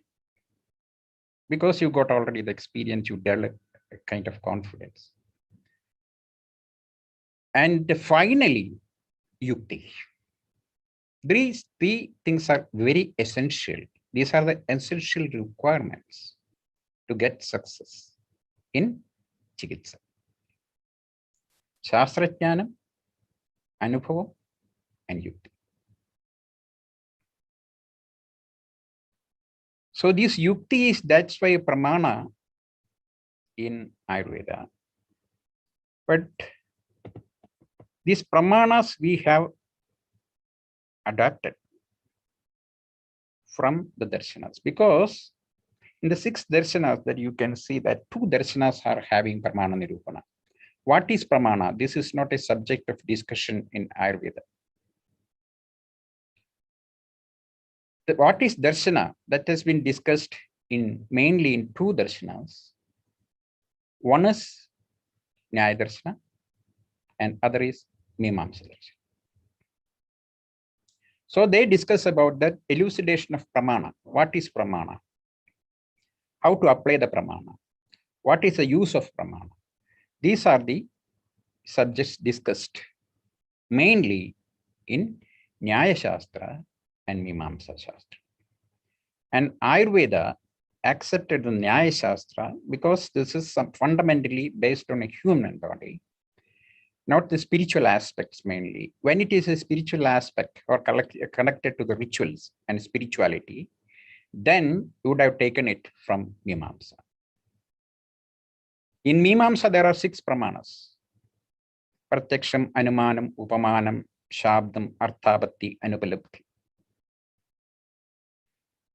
When you come to this Nyaya Shastra, there are 4 Pramanas: Pratyaksha, Anumana, Upamana, and Shabda. And we have in Ayurveda Pratyaksha, Anumana, Aptobadesha. What is Aptobadesha? Aptobadesha is nothing but Shabda. What the Vedas say, that is. How do you know that Atma Nitya? He said Atma is Nitya. That is said in our Shastra that Atma, the soul, that is eternal. How do you know? Is it scientific? No. Then how do you know it? This is Shabda Jnana, Aptobadesha. Because our text says that it is true. And this has been proved by the Pramana that Atma is Nitya. Therefore, you call it is a Shastra. Any Shastra, any piece of knowledge is subject to the scrutiny of Pramanas and proved true to the best of its abilities. That's why you accept it as Pramana. So, that's why Acharya said, Idam Agama Siddhatva Pratyaksha Bhala Darshana. I had the Pratyaksha Darshana, the direct experience of each and everything that I explained in this. Mantravat samprayoktavyam. You can use it like a mantra. In mantra, you need not worry about the meaning of the mantra. If you chant the mantra, you get the result of it. There is no point in additional benefits by knowing the meaning of the mantra. What benefit you are going to derive? Suppose I prescribe you yoga, a Kashaya yoga, and you get the medicine as preparing it and taking the medicine. You get the result, you will be benefited, you will get the cure of the disease. But by knowing the medicine, what are the ingredients? Sahajaradi, Sahajaram, Suridarum, the Samagaram, there are 3 ingredients in it. And this is a combination like this. And you know that in this combination, you have to prepare it. What is the point in understanding that or knowing it makes a difference? No. When you take the medicine, you are benefited. Similarly, when you chant the mantra, it gives you the result. So like that, mantraval samprayoktavyam. This is a mantra. You can use it like a mantra that you need not worry about whether it will work or not. It doesn't matter. Na mimamsyam, there is no mimamsa. There is no question it. There is no reasoning. See, the whole Shastra is reasoning and questioning, reasoning, questioning, reasoning. This is called pramana. Prama is logical reasoning. Pramanam is logical reasoning, and prama is logical conclusion. With all this reasoning, you have come to the conclusion, and these are the statements put forward. And these are the subjects discussed in our Shastra, that after all this reasoning, questioning, finally coming to a conclusion, you can very well understand it, because when you learn Tarka Shastra, you can understand, because there is a Purushottaman, there is a Siddhanta, and there is a Guru, it's a disciple, they are arguing each other. This is not argument. It's a kind of discussion. For whom? To the student of Ayurveda. And you see that Charaka, in Charaka Samhita itself. In different contexts, you can see that this kind of discussion. That, Atreya and his disciples, some of them asking questions, and Atreya is finally replying. This is for whom? Adept, a student, to get the right knowledge. And he gets a discrimination of what is right, what is wrong, how it should be thought, and how to come to the conclusion. All these things, all aspects of this is a good exercise, a mental exercise, an intellectual exercise to make your buddhi sharp. Shastra buddhi. In olden days, there had Shastra buddhi. People had Shastra buddhi. We lost the Shastra buddhi. Our Shastra is science today.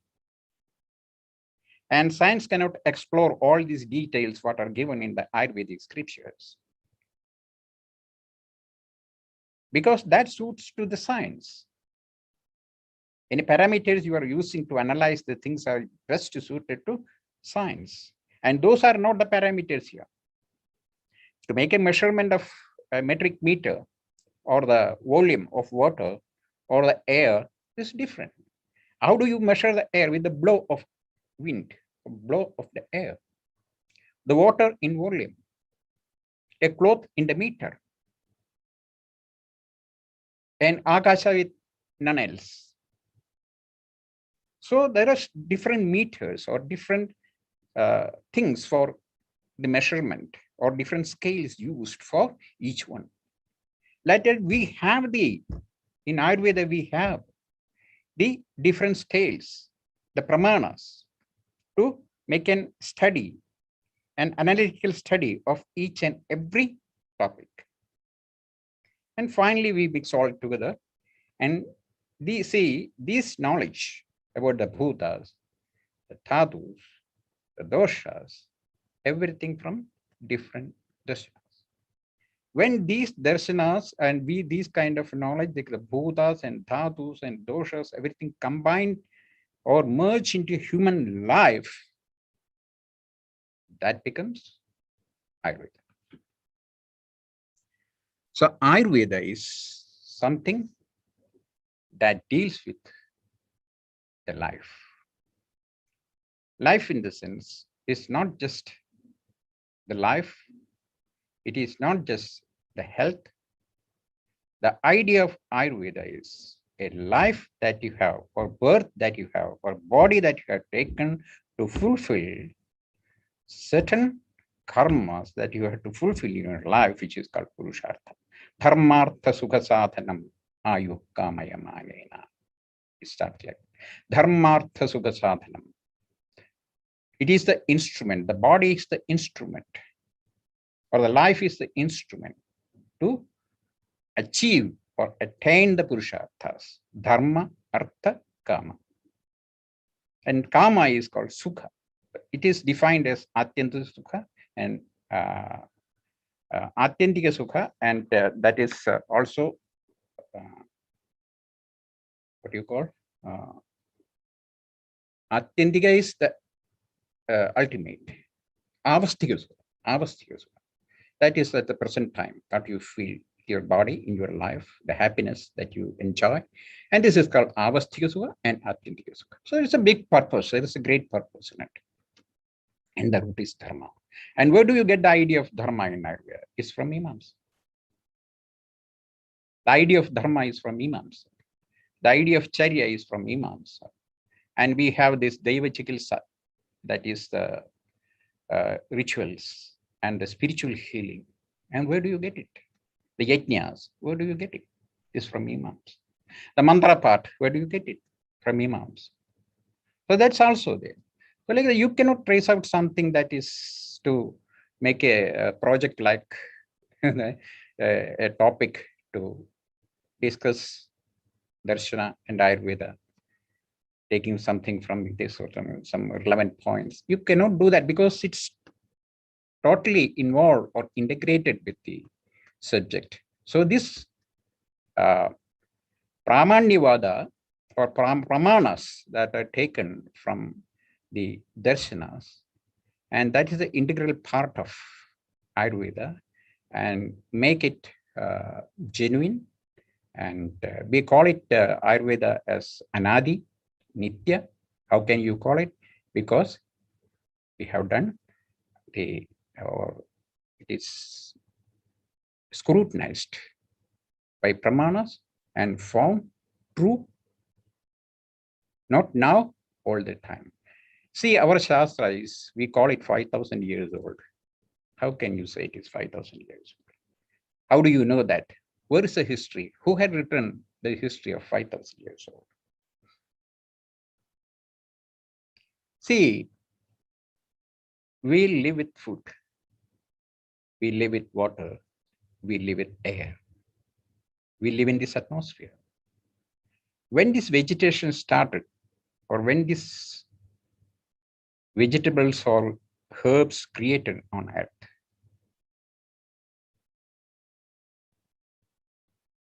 from the time that human life started on earth, the food is also created or made along with, and we have the vegetables from the period of our birth, and also we have the herbs on earth. Otherwise, we would not be survived in the past. So whenever that human life started on earth, the food also and vegetable and herbs, everything started. And so that we call it Anadi, because the moment you are born, you started eating. The moment you are born, you started getting sick. And this was attended, and there had a system that is natural for your survival, and that's called Ayurveda. It is not because it was written by somebody 5,000 years ago. It is a compilation. It's a work. You can say that Charaka has founded or Dhanvantari has founded it, but that's not Ayurveda. The knowledge remains. As I told earlier about the pot, the knowledge of the pot, that remains. Knowledge, that pot comes and goes, but the knowledge remains. Similarly, Ayurveda remains. It will remain. No question of whether it is attainable to you or not. If you don't learn, and if you forget about it, if you don't have this, the Gurukula, or if you don't have the education, it is unattainable because it is there, but you can't reach. There are many people in the world who never know about Ayurveda or anything, but Ayurveda remains. So the question is whether you know it or not, whether it is reachable or not. That's the question. So we have to work hard for that. The thing is that we can be competent because this is the best time for us. It is high time to develop Ayurveda to its true form. And another thing that this is the right time because you know the situation in the world that the chemical medicine is getting a big problem to many people. And people are looking for alternatives. And we are going back to many people in the world, many countries doing that. They're going back to their, that is the native medical system, the herbal systems like that. In Germany, I have seen the people go for Heilpraktiker. And many countries, like our Ayurvedic system, they had systems of herbal medicines. But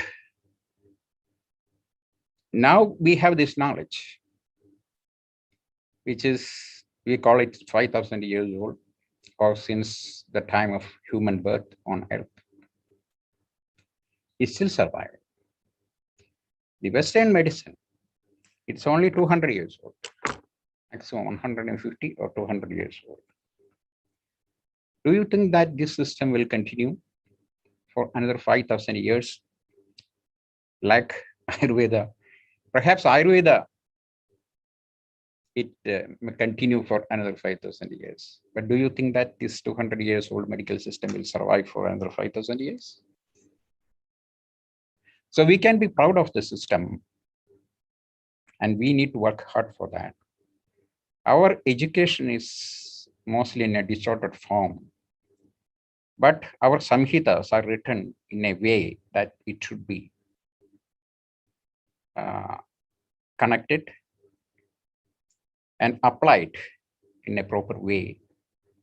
And we are disconnecting the things because once you learn the first chapter of Charaka Samhita and Sushruta Samhita, 3rd chapter, Ashtamgam 20th chapter, and try to compile all this together and making something that is totally distorted. So this is the way. So the knowledge is not there. You know, you learn only the subject, the shlokas, its meaning, but knowledge is not there. Shabda, Artha, Jnana. These are the 3 things. Shabda, Artha, Jnana. So in the present studies, you have the Shabda and Artha, not the Jnana. Jnanam is a connected, like the beads in a necklace, you know. They are connected together on a piece of thread. So the thread is there that going through everything. Like that, this knowledge is all connecting.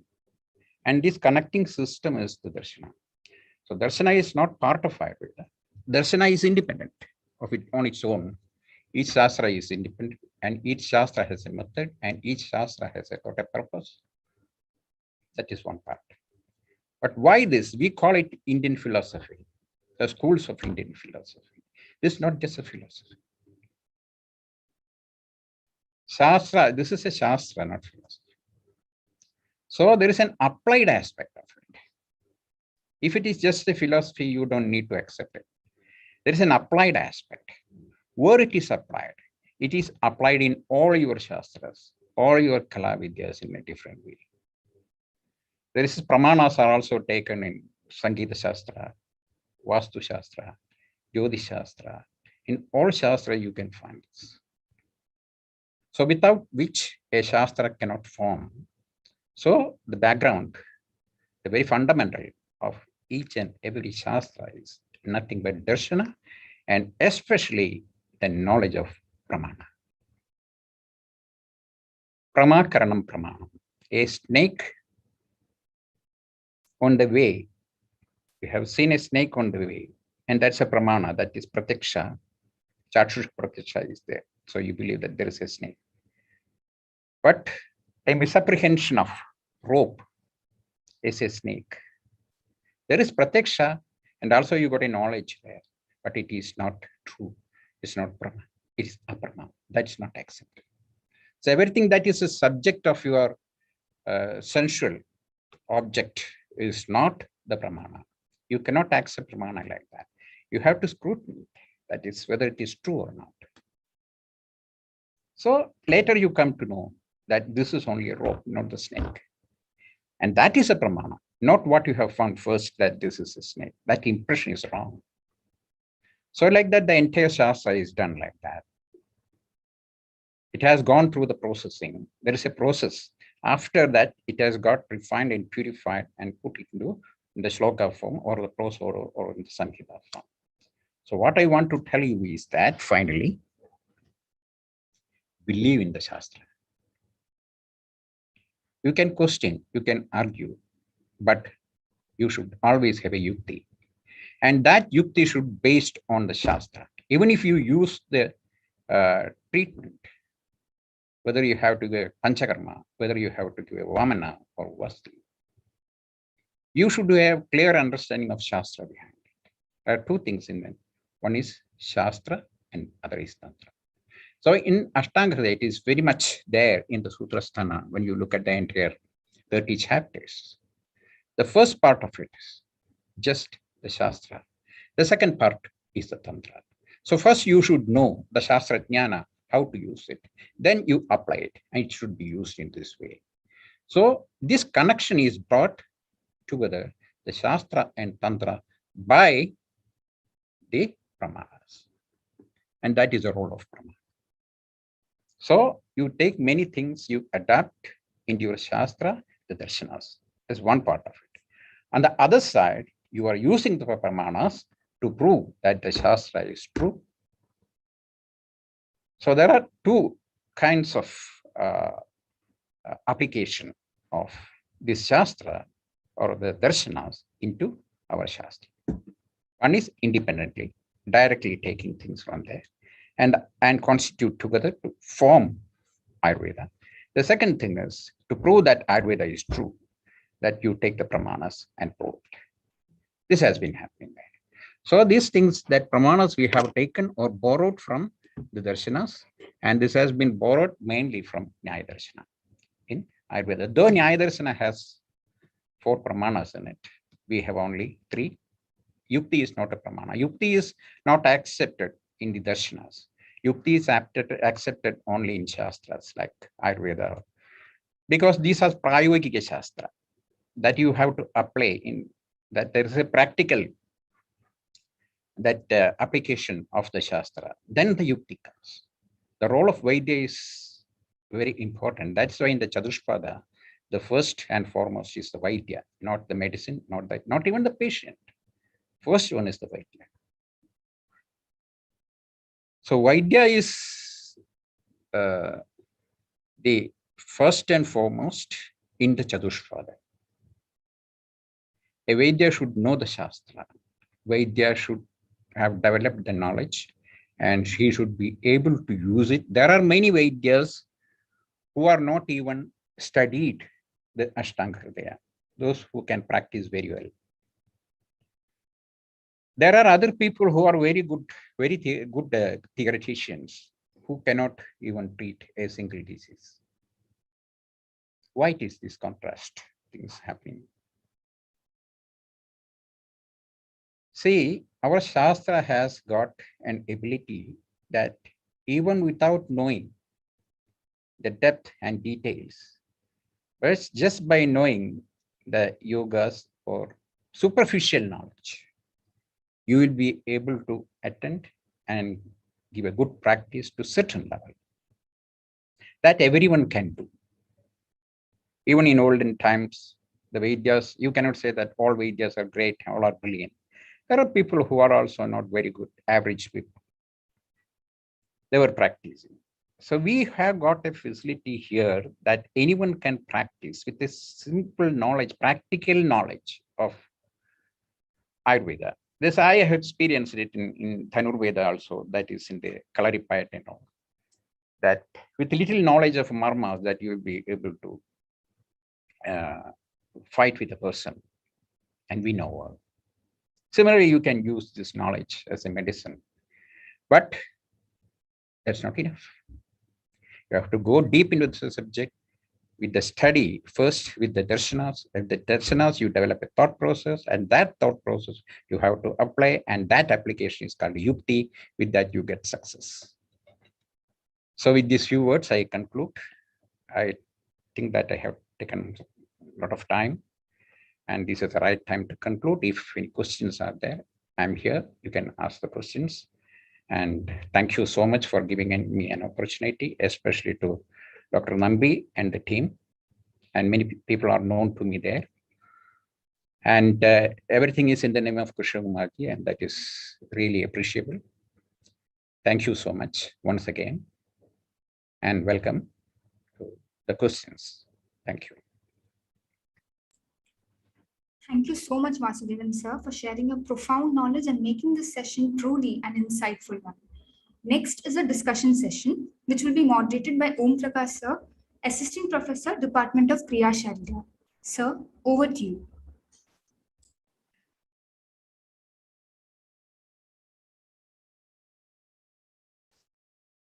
Namaskaram to all, and very good evening.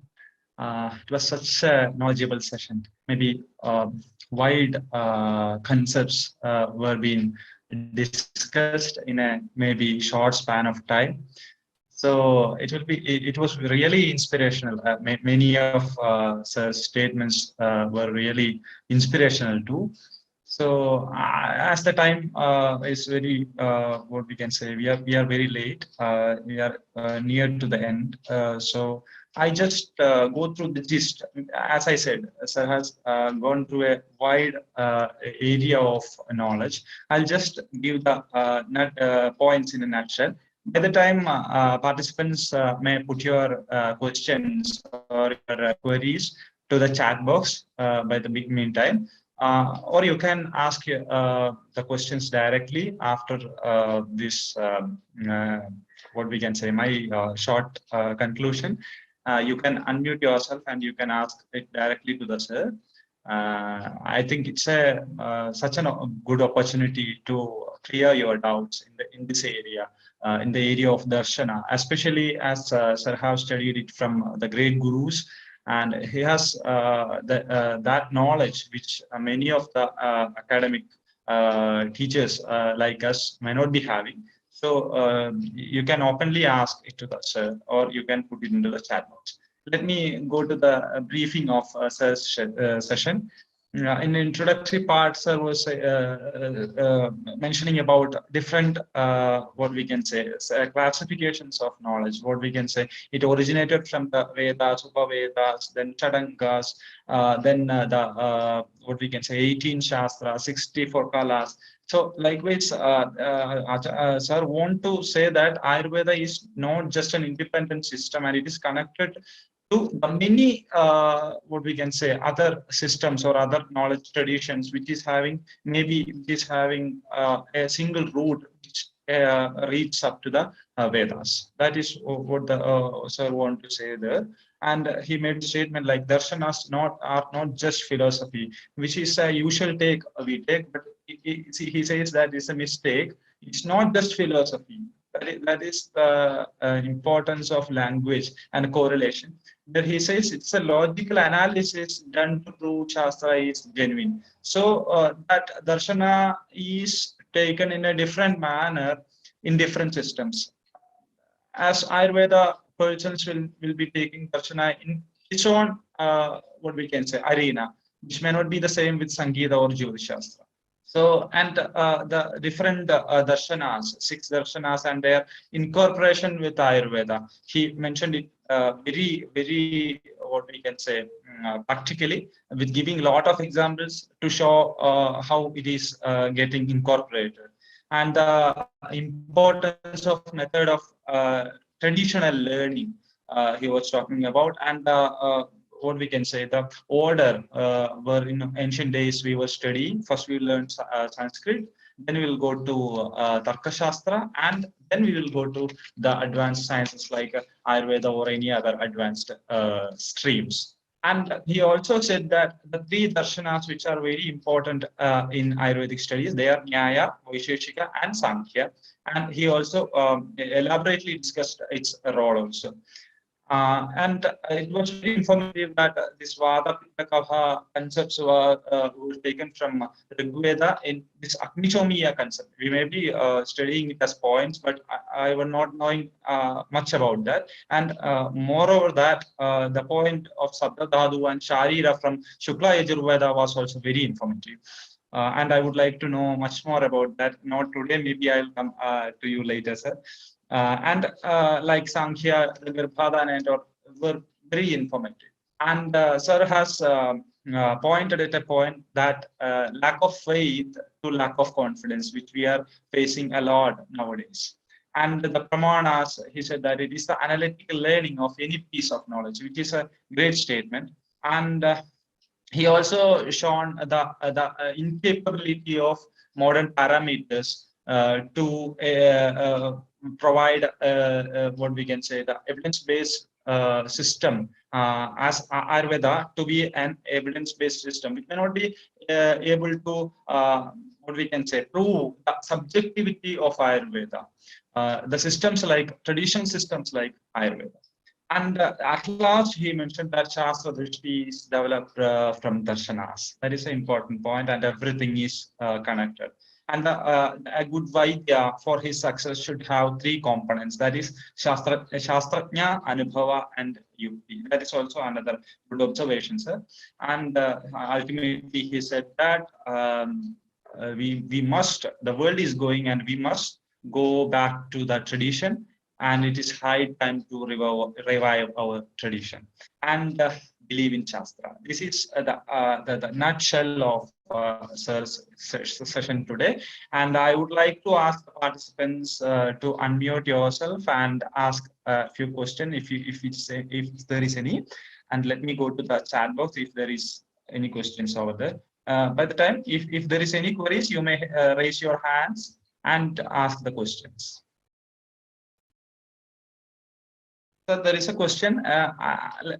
May I ask you, sir? The question is from Abhimanyu. Sir, how can we relate Parinamavada in Sankhya Darshana with Dhatu Parinama in Ayurveda? That is a question, sir. Yeah. Every transformation is the principle of Sankhya. Because what is Parinama? In Sankhya Darshana, the Parinama Siddhanta is called,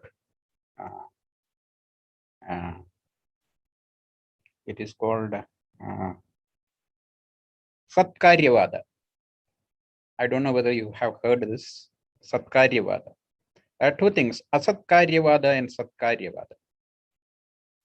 Satkaryavada is basically the Srishti begins from Prakriti and Purusha. And there are 24 evolutes in it. And finally coming to the Panchaphutas. That is Prakriti in the presence of Purusha. That Prakriti is getting transformed and coming to the stages of Mahat Ahankara. Then the three types of Ahankara, Satvika, Rajasa, Tamasa, from which again the Tanmatras on one part, and other part the interiors, the prana and things like that, and finally coming to the Panchaphutas. So this is a process. And this process is applied to everything, any kind of transformation. This is called Parinamavada. In Parinamavada, that it's like there is no creator in it. There is no creator. It happens, just happens, like when you sow a seed, that you get the crops from it. There is no God or anyone who is coming and giving you the crops, because the karya is there in the karana. Karya karana yoho abheda. There is no difference between karya and karana. So the cause and effect theory, that is the transformation, the cause and effect theory. So Mula Prakriti is the cause, and there had the Parinama, and it's gone through different Parinamas and finally the Panchaphutas. So cause and effect theory is applied there. Similarly, see that in the that Dhatu transformation, Prasad Raktam Tado Mamsam, that's a shloka, From Rasa Dhatu, Rakta Dhatu is formed. From Rakta, Mamsa is formed. Mamsa, Medas is formed. Like that. So when Rakta is formed from Rasa, Rasa is the cause and Rakta is the effect. Karya Karana. From Rakta, Mamsa is formed. So Rakta is the cause and Mamsa is the effect. Like that it goes. So in Karya Karana Siddhanta, it is Karya Karana Siddhanta. The principle of evolution is nothing but Karya Karana Siddhanta. It happens by its own, on its own. It's not somebody doing it. But in Nayayikas, in the Mata of Nayayika, it is Asatkaryavada. Because they say that with a clay, you can make a pot. With a clay, you can make a Ganesh. With a clay, you can make something else. You can make a jar. So to mold it into a pot, you need a pot maker. Because in the clay, the pot is not there. There is no karya in that karma. There is no pot in clay. So you need a pot maker. He's molding it in, shaping it into a pot. He can shape it in another form. Similarly, the entire universe is created. There is one who is created, and that we call a God. That is the theory of Nayayikas. But in Sankhya, they do not ignore the presence of Purusha and says Purusha is not the Nimitta Karana there. Purusha is only witnessing. In the presence of Purusha, this has been happening. The Purusha has nothing to do, the God has nothing to do in the crops. Because seed has got it in a rudimentary form, there is a tree in it, and tree is formed. It happens, naturally happening. And this is so there is a parinama, a cause and effect theory. And this cause and effect theory is the theory or principle of Sankhya Mata. So here also in the Dhatu Parinama, there is a cause and effect theory. Your food is a cause for Rasa Dhatu, and Rasa Dhatu is the cause for Rakta Dhatu, Rakta Dhatu for Mamsa Dhatu, like that, the cause and effect theory. Karanam vina karyam. There is no karya without karana is their principle. Karya karana yoho abheda. That is the principle of Vedanti. Okay, so this is a principle of evolution. Evolution is transformation. One is changing into another form. Like a solid is changing into liquid. Similarly, one is changing. See, the content is the same, but manifestation is different. One into many. Similarly, from one cause, many things can be produced. So here from ahara, your 7 dhatus are produced. There is a process, that's the transformation. And this is in the principle of cause and effect theory. And this cause and effect theory is called Sankhya. Okay, is it clear? Yes, sir. I hope it is very clear. I think the questioner will be satisfied with that. Sir, let me go to the next question. It is from Gayatri. The question is, Namaste, sir. May I know the relevance of Darshana during this pandemic COVID situation in relation with Ayurvedic mode of management? Maybe she is the Ayurvedic mode of management is relevant because Darshana is not a subject different from it. It is something distinct from the Ayurveda. What Ayurveda can do, not the Darshana can do, that is more important there. So Darshana is part of Ayurveda, or it forms Ayurveda. Okay, this concept of Panchabhutas. In Ayurveda, we give the treatment to basically to the doshas. We have the dhatus here, we have the Panchabhutas here. But the treatment goes to the doshas. And that is central to Ayurveda.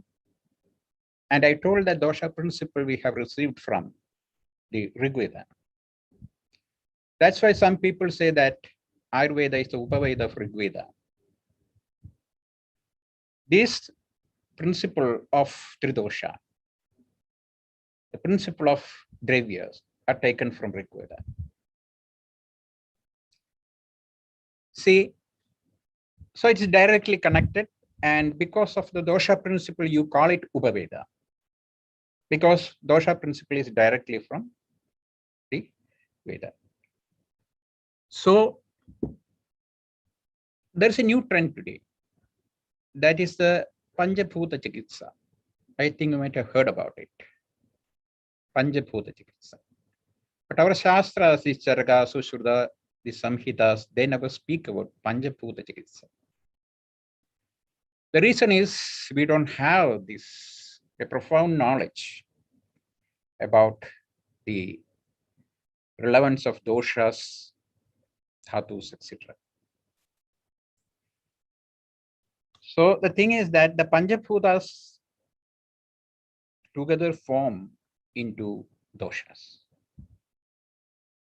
You cannot identify the bhutas in your body separately, though you know that it is the body is the combination of Panchbhutas, because it is constitutional. When we come to the dhatu level or dosha level is functional and dhatus are structural. So this body has got an existence, and that existence is a changing existence, because tomorrow is a different body from today. The rasa is transformed, rakta is transformed, going to the next dhatu. So it's a process like flow of water in a river, and whatever you see there is water, and it's a flowing water. Similarly, the body is a flowing one. That's why Ayushtaman, otherwise you need not bother about this body and life, because it's a flowing one. It goes, comes and goes. So the creation, sustenance, destruction, that always happening in this body. That is the prime example that is the Dhatu Parinama. Dhatu Parinama is not the growth, it is the death actually. It's not something you form a body for, and each day that you are going near to the death. So it is going like that. So the Panchabhuta Chikitsa is not there actually, because you cannot go to the level of Panchabhutas. You have to treat it from the functional level, because the body is ultimately for the purpose of function. And you have the constituents, that is Panchabhutas. You have the dhatus for the function, and you have a functional existence. Each and every organ has got a purpose, and every organ has got a function. So it's a functional existence. So function is most important, and disease is a functional disturbance. A functional disturbance happening on a particular part by which it is getting damaged. If the function is good, you are good. So we have a Sharira which is functional. The Sharira which had been taken from Shukla Yajurveda. That Sharira is functional Sharira, not a structural Sharira. That's why we sometimes feel that our Sharira is not enough. It is enough. Functional Sharira is enough, based on doshas.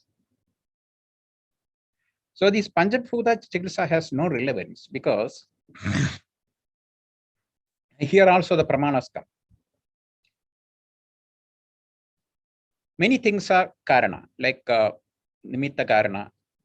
See, while making a pot, for example, the pot maker is there, a cause. And you have the mud there, the clay, which is a cause. And you brought the clay on a donkey, so donkey is a cause. But while making a pot, you cannot think of the donkey, which is a cause, and that is not directly connected to that. Similarly, in your life-giving process, the doshas are functional and not the Panchabhutas. Panchabhutas are in a different, because it is before that. So, what is next or close to the function is just the doshas, not the bhutas. So we have to give the treatment to the dosha. So like that, the things are integrated together. So the Darshana is not something different from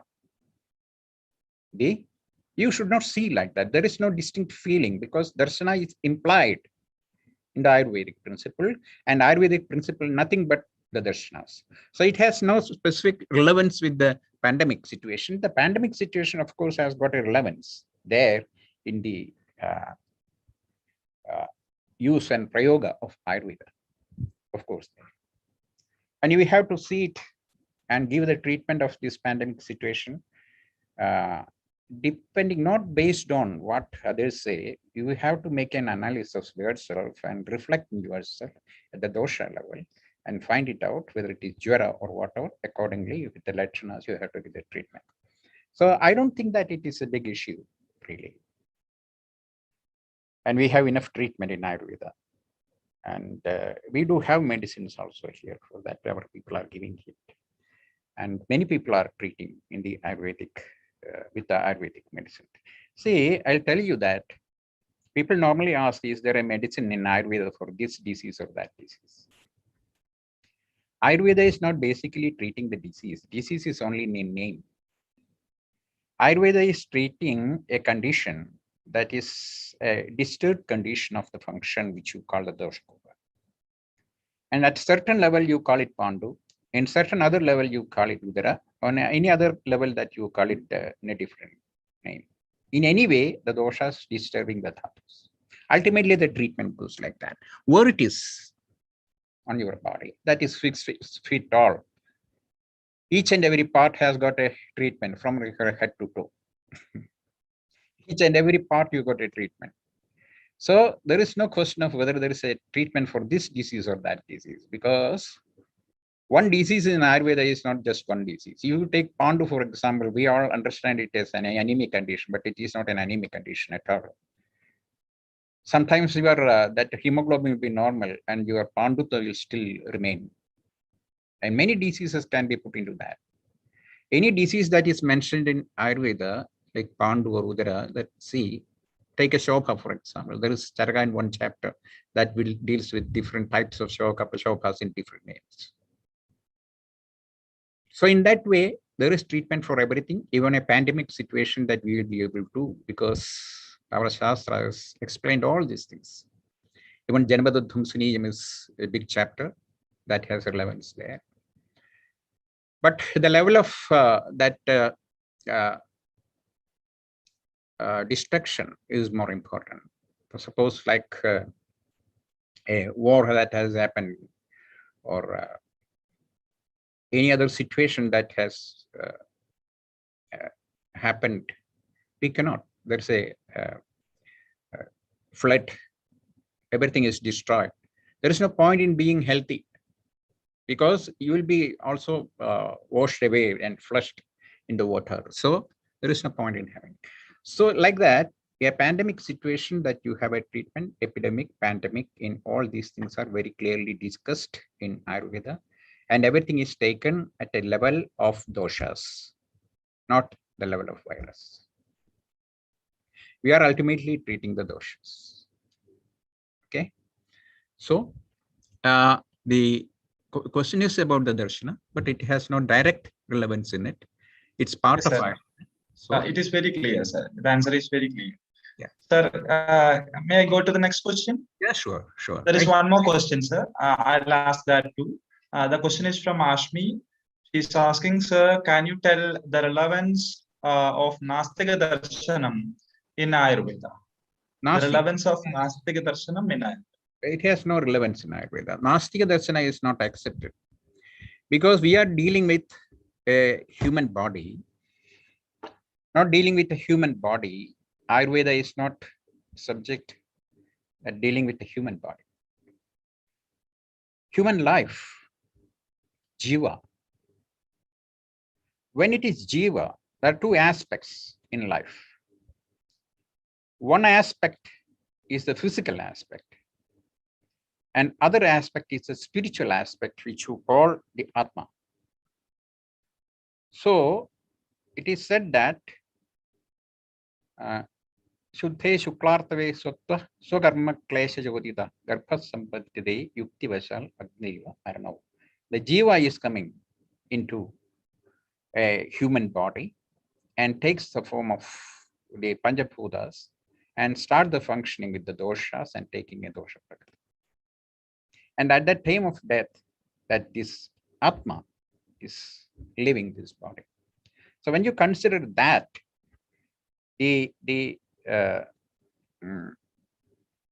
Atma that is attached to the body, the Atma that is detached to the body.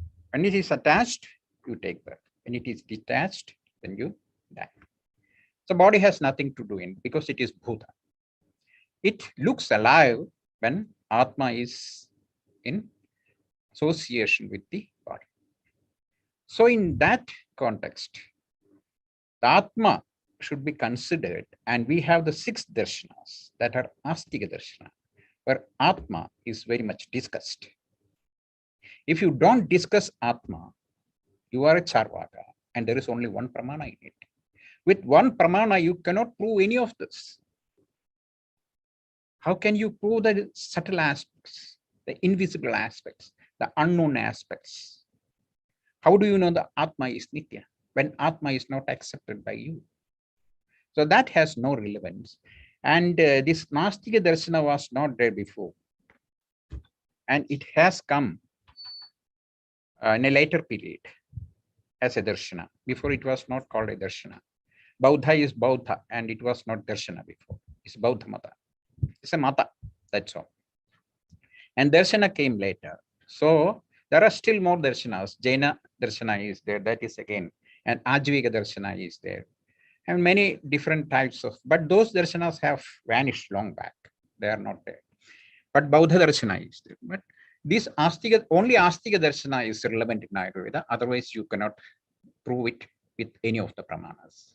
Once you accept the Jiva, once you accept the Atma, then only you can prove it. Otherwise, there is no point in discussing that. So this Nastika Darshana has nothing to do with it. To a certain extent, they are going together, Astika Darshana and Nastika Darshana. See, up to the level of Buddhi, for example, that is the Panjabhutas, the Manas, the Indriyas, all these are accepted by Astikas and Nastikas, up to the level of the Buddhi. After Buddhi, the question comes, whether this Atma can be accepted or not. Some people say, yes, Buddhi is everything for them. Some people say, no, not Buddhi, there is something else. Even in Vedanta, there is Madhabheda, and finally the Advaita Vedanta has come, that they have said that Atma, Maya, they make a distinction of Atma and Maya. In Advaita, in Vedanta also, there is Dvaita. So our Shastra is based on the Astika Darshana, which are dualistic mainly. Because you are dealing with a body which is Chigilsadhikrita Purusha. Though you are dealing with the Purusha, it is Chigilsadhikrita Purusha. The Purusha with a body. And Purusha who has assumed a Panjabhuta Sharira. So you are treating this Sharira. That is to establish the relationship of the Jiva with the body. When you take the Jiva part, of course, you have the Astika. It is Astika Darshana, not Astika Darshana. Okay. Thank you. Yes, sir. That is very clear, sir. Sir, there are two more questions lately they have added. I think with these two more maximum, we can conclude because the time is very short. Sir, I'll go to that question. Maybe you have discussed in your session about it, but I think maybe once again an explanation will be sufficient. Sir. Namaste, sir. It's from Gayatri. She's asking, Namaste, sir. As Ayurveda is one of our older principles, in today's world, there are few people who rely on Ayurveda. All this that we are discussing, how will we, as future doctors, spread such a subtle knowledge further? She's asking about how to gain knowledge on such subtle knowledge and how to spread it in the future world, maybe how to use it in the future world. She's worried about it. Okay. And this knowledge, Ayurveda is not, you cannot say that it is old. In which sense it is old, I don't understand. It's always there. Something which is always there is not old or new. Because from the time when this life started on earth, Ayurveda is also there, the food of the people, and also the medicines, the herbs, the vegetation, everything is created along with that. Is it not old? If you say that it is Purana, it's not, that doesn't mean that it is antique. Purana means old, but ever new. So it is always there. So it is not time bound because the Vadharatam of Bala is not time bound. Your Dhatu Parinama is not time bound. The doshas, dhatus, malas, everything was the same. The principle of life that does not change at any time. 5,000 years ago, human being was like this, and today is like this, and there is no change. And the dosha, the Vadharatam of Bala is the same. It is not going to be something else. So that's why we survive and we practice it. So the knowledge is not time bound. No doubt in that. And future also, Bala is Vadhara. In the past also, Bala is Vadhara. Today, Bala is Vadhara. It's not time bound. Second thing that about the subtle aspects. The problem, the question comes from, we learn everything from the gross aspects.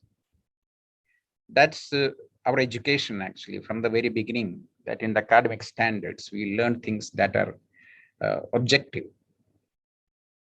and to reflect into yourself, into the subjective understanding or subjective existence.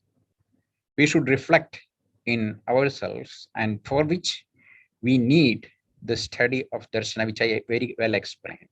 Through the Darshanas, you know the subtle aspects of Ayurveda. You want to convey this knowledge to the people.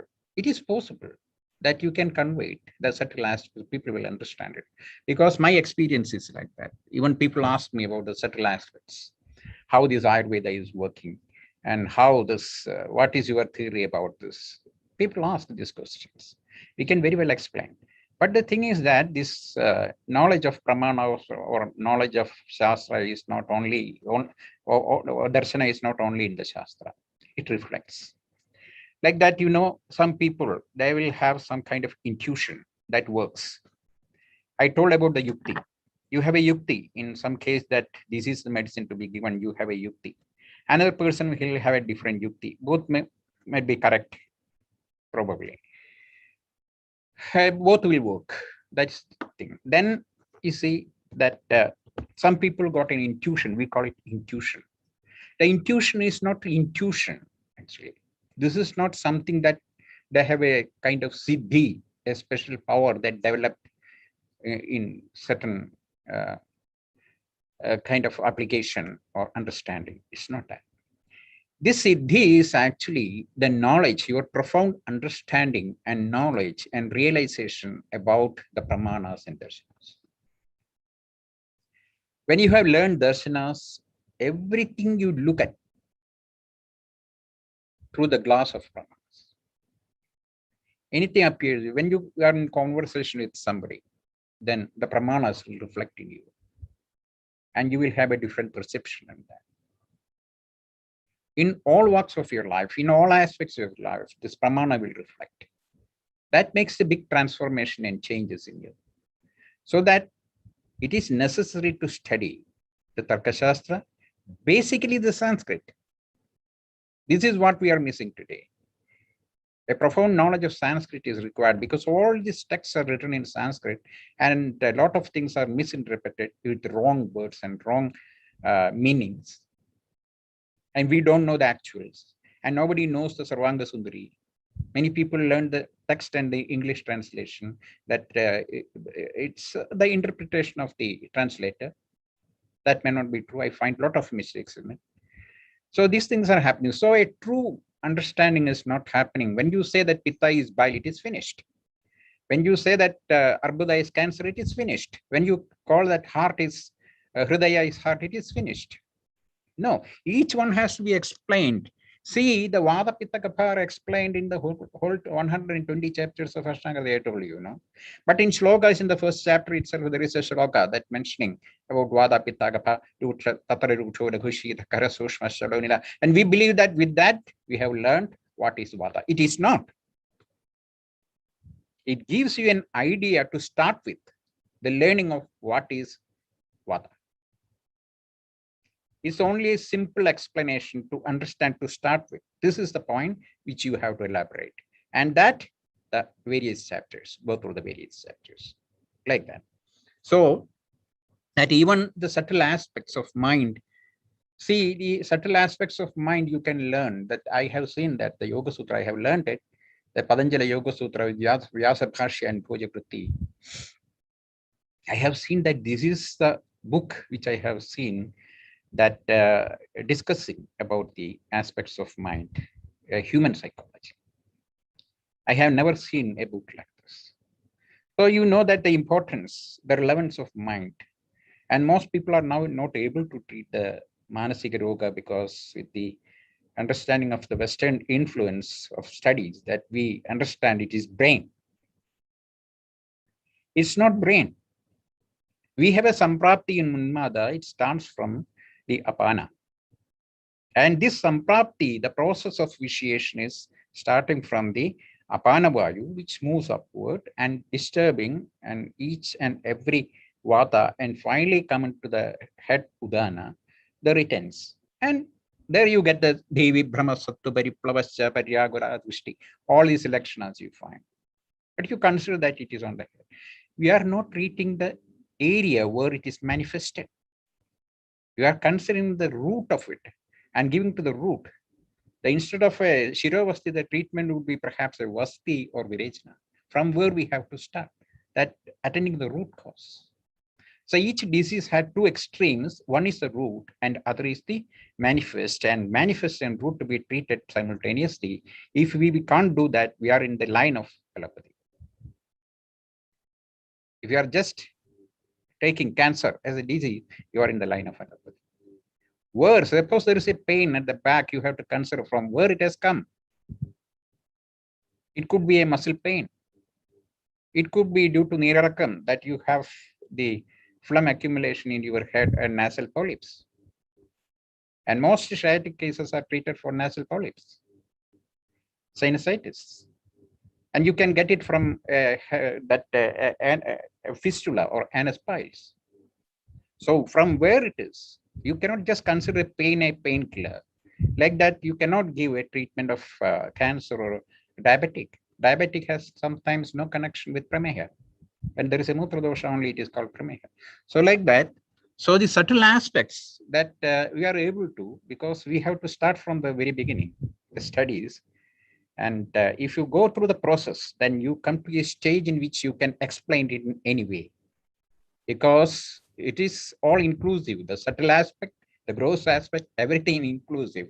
So when you got an idea of what it is in reality, the subtle and the gross all together, then you can easily explain with simple examples that you can convey this idea to the world. It is possible. Okay, sir. Thank you. It is very clear and very inspirational, sir. Sir, can I go to the last question? Maybe this will conclude, sir. Let me ask it. It is from Akarsha. She is asking, sir, can you explain the importance of Tantra Yuktis in the process of learning Ayurveda? That is questions. Tantra Yukti is relevant in the process of learning. But nowadays we are giving a lot of importance, actually the importance more than what it normally deserves, that much importance is given. That is the structure, due to the structure of design for our Ayurvedic studies, basically the course called BMS. So our understanding and studies of Ayurveda in the present time is revolving around the designed structure or the curriculum of our BIMS. So the BIMS is not Ayurveda, it's a course designed for Ayurvedic studies. It is not everything, don't take it in that sense. So it gives you a way or path or to enter into Ayurveda. And there is a lot of things too that you have to explore and study and doing the research, and there are a lot of things. Research is not the research, the fundamental research that we are doing today, not in that way. Because Ayurveda, the study of Ayurveda itself is a kind of research. So there is first listening, and then learning, then reflecting, then practicing, then sharing, then realizing.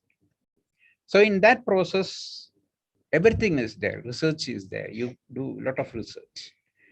And it's not the paperwork you are doing, that the project work or the paperwork, but intellectually you are doing the research, without which you cannot explore the Ayurveda. The thing is that in Ayurveda, you have the fundamentals or the theory of Ayurveda, which seems to be very rigid. But this theory that is have a lot of flexibility. When you're coming into the practice, that you can, according to your yukti, you use it in different ways, and it has different formations, permutations, combinations, and many ways of doing. And you have the facilities also there, that the herbal collection that we have, and also the mineral preparations. There is no point in asking a question for this disease, you have a medicine or not, because every disease has got, we have 6,000, one who knows 6,000 herbs or dravyas is a Vaidya, it is said. So see how many combinations you can make with that. How many combinations are explained in our Shastra. How much we are using actually. We are not using very much. We are trying to use something from the that companies, not Charagas Yoga or some capsules or something, that tablets coming into the market. That is what we are using today. So Tantra Yukti is the process of learning actually. There is a method of learning, how to learn, how to enter. So this has connection with the previous question actually. Because in the previous question was about the subtle aspects. How can you relay that or bring these subtle aspects and bringing it to the public for the understanding of Ayurveda? And if you use the Tantra Yukti in your studies, of course, you can reach to the subtle aspects. So these two questions have some relevance. So Tantra Yukti is very important in the learning, but it is not according to the way that it is said in the Shastra. See, like that that Pariksha is there, the Ashtasana Pariksha. You know, who is it? Dosham Dushyam Balam Kalam Analam Prakritim Vaya Sattvam Satyam Tathaharam. Like that. There is no point in making a table like that and marking each one by one and finally coming to a conclusion based on this table. This is not an objective study. When a patient comes to you, you observe it. In the first sight it itself, you get an idea. And there is a prashna, conversation is there.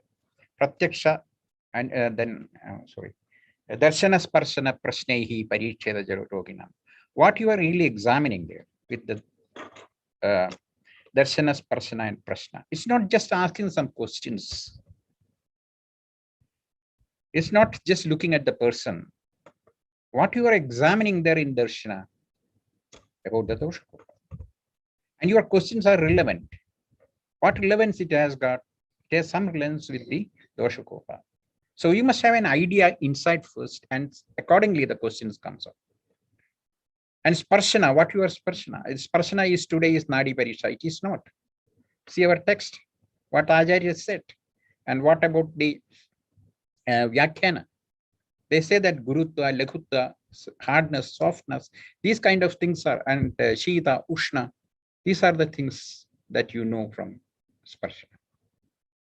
So here all this, that Darshana, Sparshana and Prashna, you have the Pramanas, you are using the Pramanas there. I told you earlier, when there is in the Darshana that you see Pithatvam in the eyes, then it is a indication of Pittakopa. See, usually you use the Pramanas in your diagnosis. So all the Pramanas you are using in the diagnosis. So it has relevance in the diagnosis as well as in the treatment. See? So to get into that level of understanding and practice of Ayurveda, you should learn it in the right way. So this Tantra Yukti is learning, and the practice of Tantra Yukti comes of it on its own. When a patient comes, you need not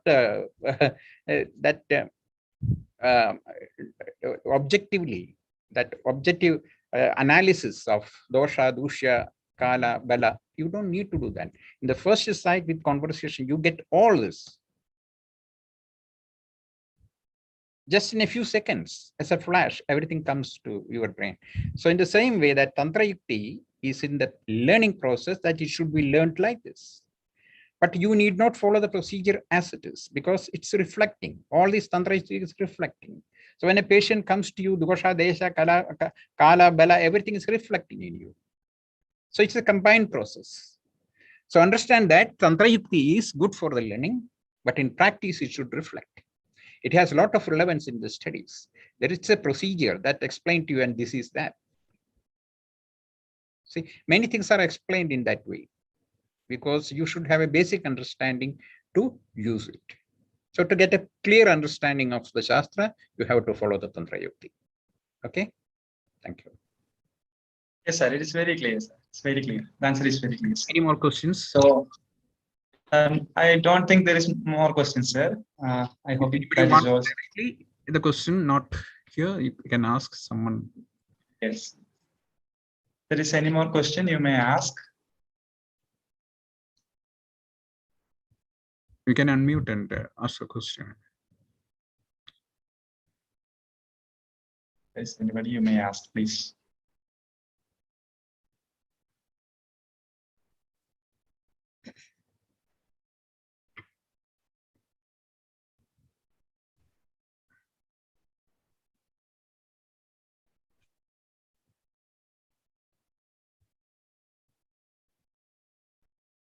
I think that is all, sir. Yes, Okay. yes, Dr. Om Prakash. I think we can conclude. We have no more questions, I suppose. Yes, yes. Okay. Sir, it was a really great session. Maybe the word enlightening must be used, I think. So with that, I think I'll go to the concluding remarks, maybe in a few minutes. So without all that, I think the speciality of that traditional knowledge, maybe Indian knowledge traditions, is that it's a triangle of knowing. The jnana, the jnatra, and the jnaya, who is knowing and what is being known, and the way of knowing. That is very important. That is the difference of that objectivity and subjectivity. So with losing that, we may not be able to keep the originality of the science. In that moment, I remember the sloka from Charaka Sutrasthana. Acharya says, Atascha Prakritam Buddha Deshakalantarani cha Granthakartar Abhiprayan Upayam Sapthamakshe. Maybe before entering to any science, before entering to evaluate any knowledge or any ancient books, you must keep this in mind, and you should go through it. Maybe that Prakrita and that Upaya and that Granthakartra Abhipraya all again goes to Darshana and previous knowledges which were giving the platform for the science we are learning today. I think that is all about it. And once again, I'm thankful to Sir Vasudevan Sir for giving his what we can say precious time and his patience for explaining things to us like beginners. Thank you once again, sir. And I'm thankful to the authorities who initiated it and the union who conducted the program. Thank you once. Thank you, Dr. Om Prakash and Dr. Vasudevan sir. Towards when we are moving towards the end, as a token of our love, respect, and regards to you, we have a small online e-certificate for you, sir. I, with all love and respects, would request you to please accept that on an e-format. So I request our technical team to please display the certificate on board.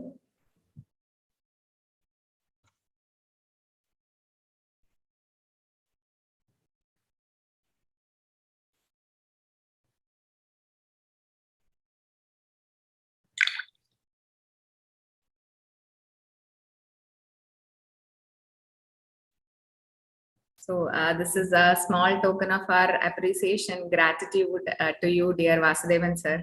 And I'm sure when you are here, sitting here with the Krishna Kumarji's picture in the background, definitely his soul somewhere will be happy to see you in the Ashtangam platform too, because when we have started this Ashtangam PR Krishna Kumarji Center for Traditional Knowledge System, last year during Vidyarambam, after his sad demise, he was very close to Ashtangam. He had been a part of motivating our first year students every year.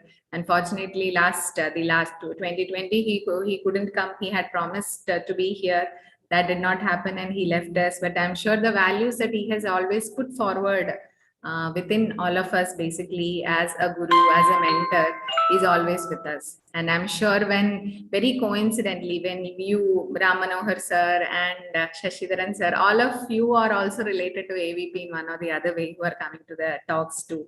So I think somewhere Krishna Kumarji's blessings and grace is always with all of us over here and all those who really want to learn and know Ayurveda. So with all love, in the name of Krishna Kumarji, I request you to accept this e-certificate from our part. Thank you, sir. Okay, thank you. So I back to Meera for the vote of thanks and national anthem. Now I invite Gopika M for the vote of thanks. Am I audible? Hello? Yes, Yuchi, you're audible. Okay. Good evening. To get a better outlook on Ayurveda, Ashtangam Ayurveda Chikitsalaya Evam Vidyapeedham, Krishna Kumarji Center for Traditional Knowledge Systems, and Change Students Union present Making of a Vaidya series. Topic of today's discussion was Ayurveda and Darshana. It was indeed a wonderful session which communicated the deep relation between Ayurveda and Darshanas. First of all, I would like to thank Vaidya Grishma Miss for delivering the welcome speech. Thank you, Vidya Miss, for briefing up about the series Making of a Vaidya. Next, I would like to thank Vaidya Sri Lakshmi Miss for introducing the theme. Thank you, Vaidya Ashwin sir, for introducing our valuable guest, Acharya Vasudevan sir. We are extremely thankful to Acharya Vasudevan sir for sparing some time from your busy schedule for enlightening and interacting with us. Thank you so much, sir. The session was really informative. Thank you, Vaidya Om Prakash sir, for being the moderator of the day. I would like to thank each and everyone who attended this meeting. Last but not the least, let me thank our Change Students Union and everyone who made this session possible and successful. Thank you all. Thank you, Gopika Chechi. Dear all, stay tuned for the next session on Ayurveda and Society, which will be hosted tomorrow, 14th of October at 2 p.m. We'll now have the national anthem.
Thank you. Thank you. Thank you all. Thank you, Meera. Thank you, Krishna Priya. Thank you, Rahul, for all the support. Good evening.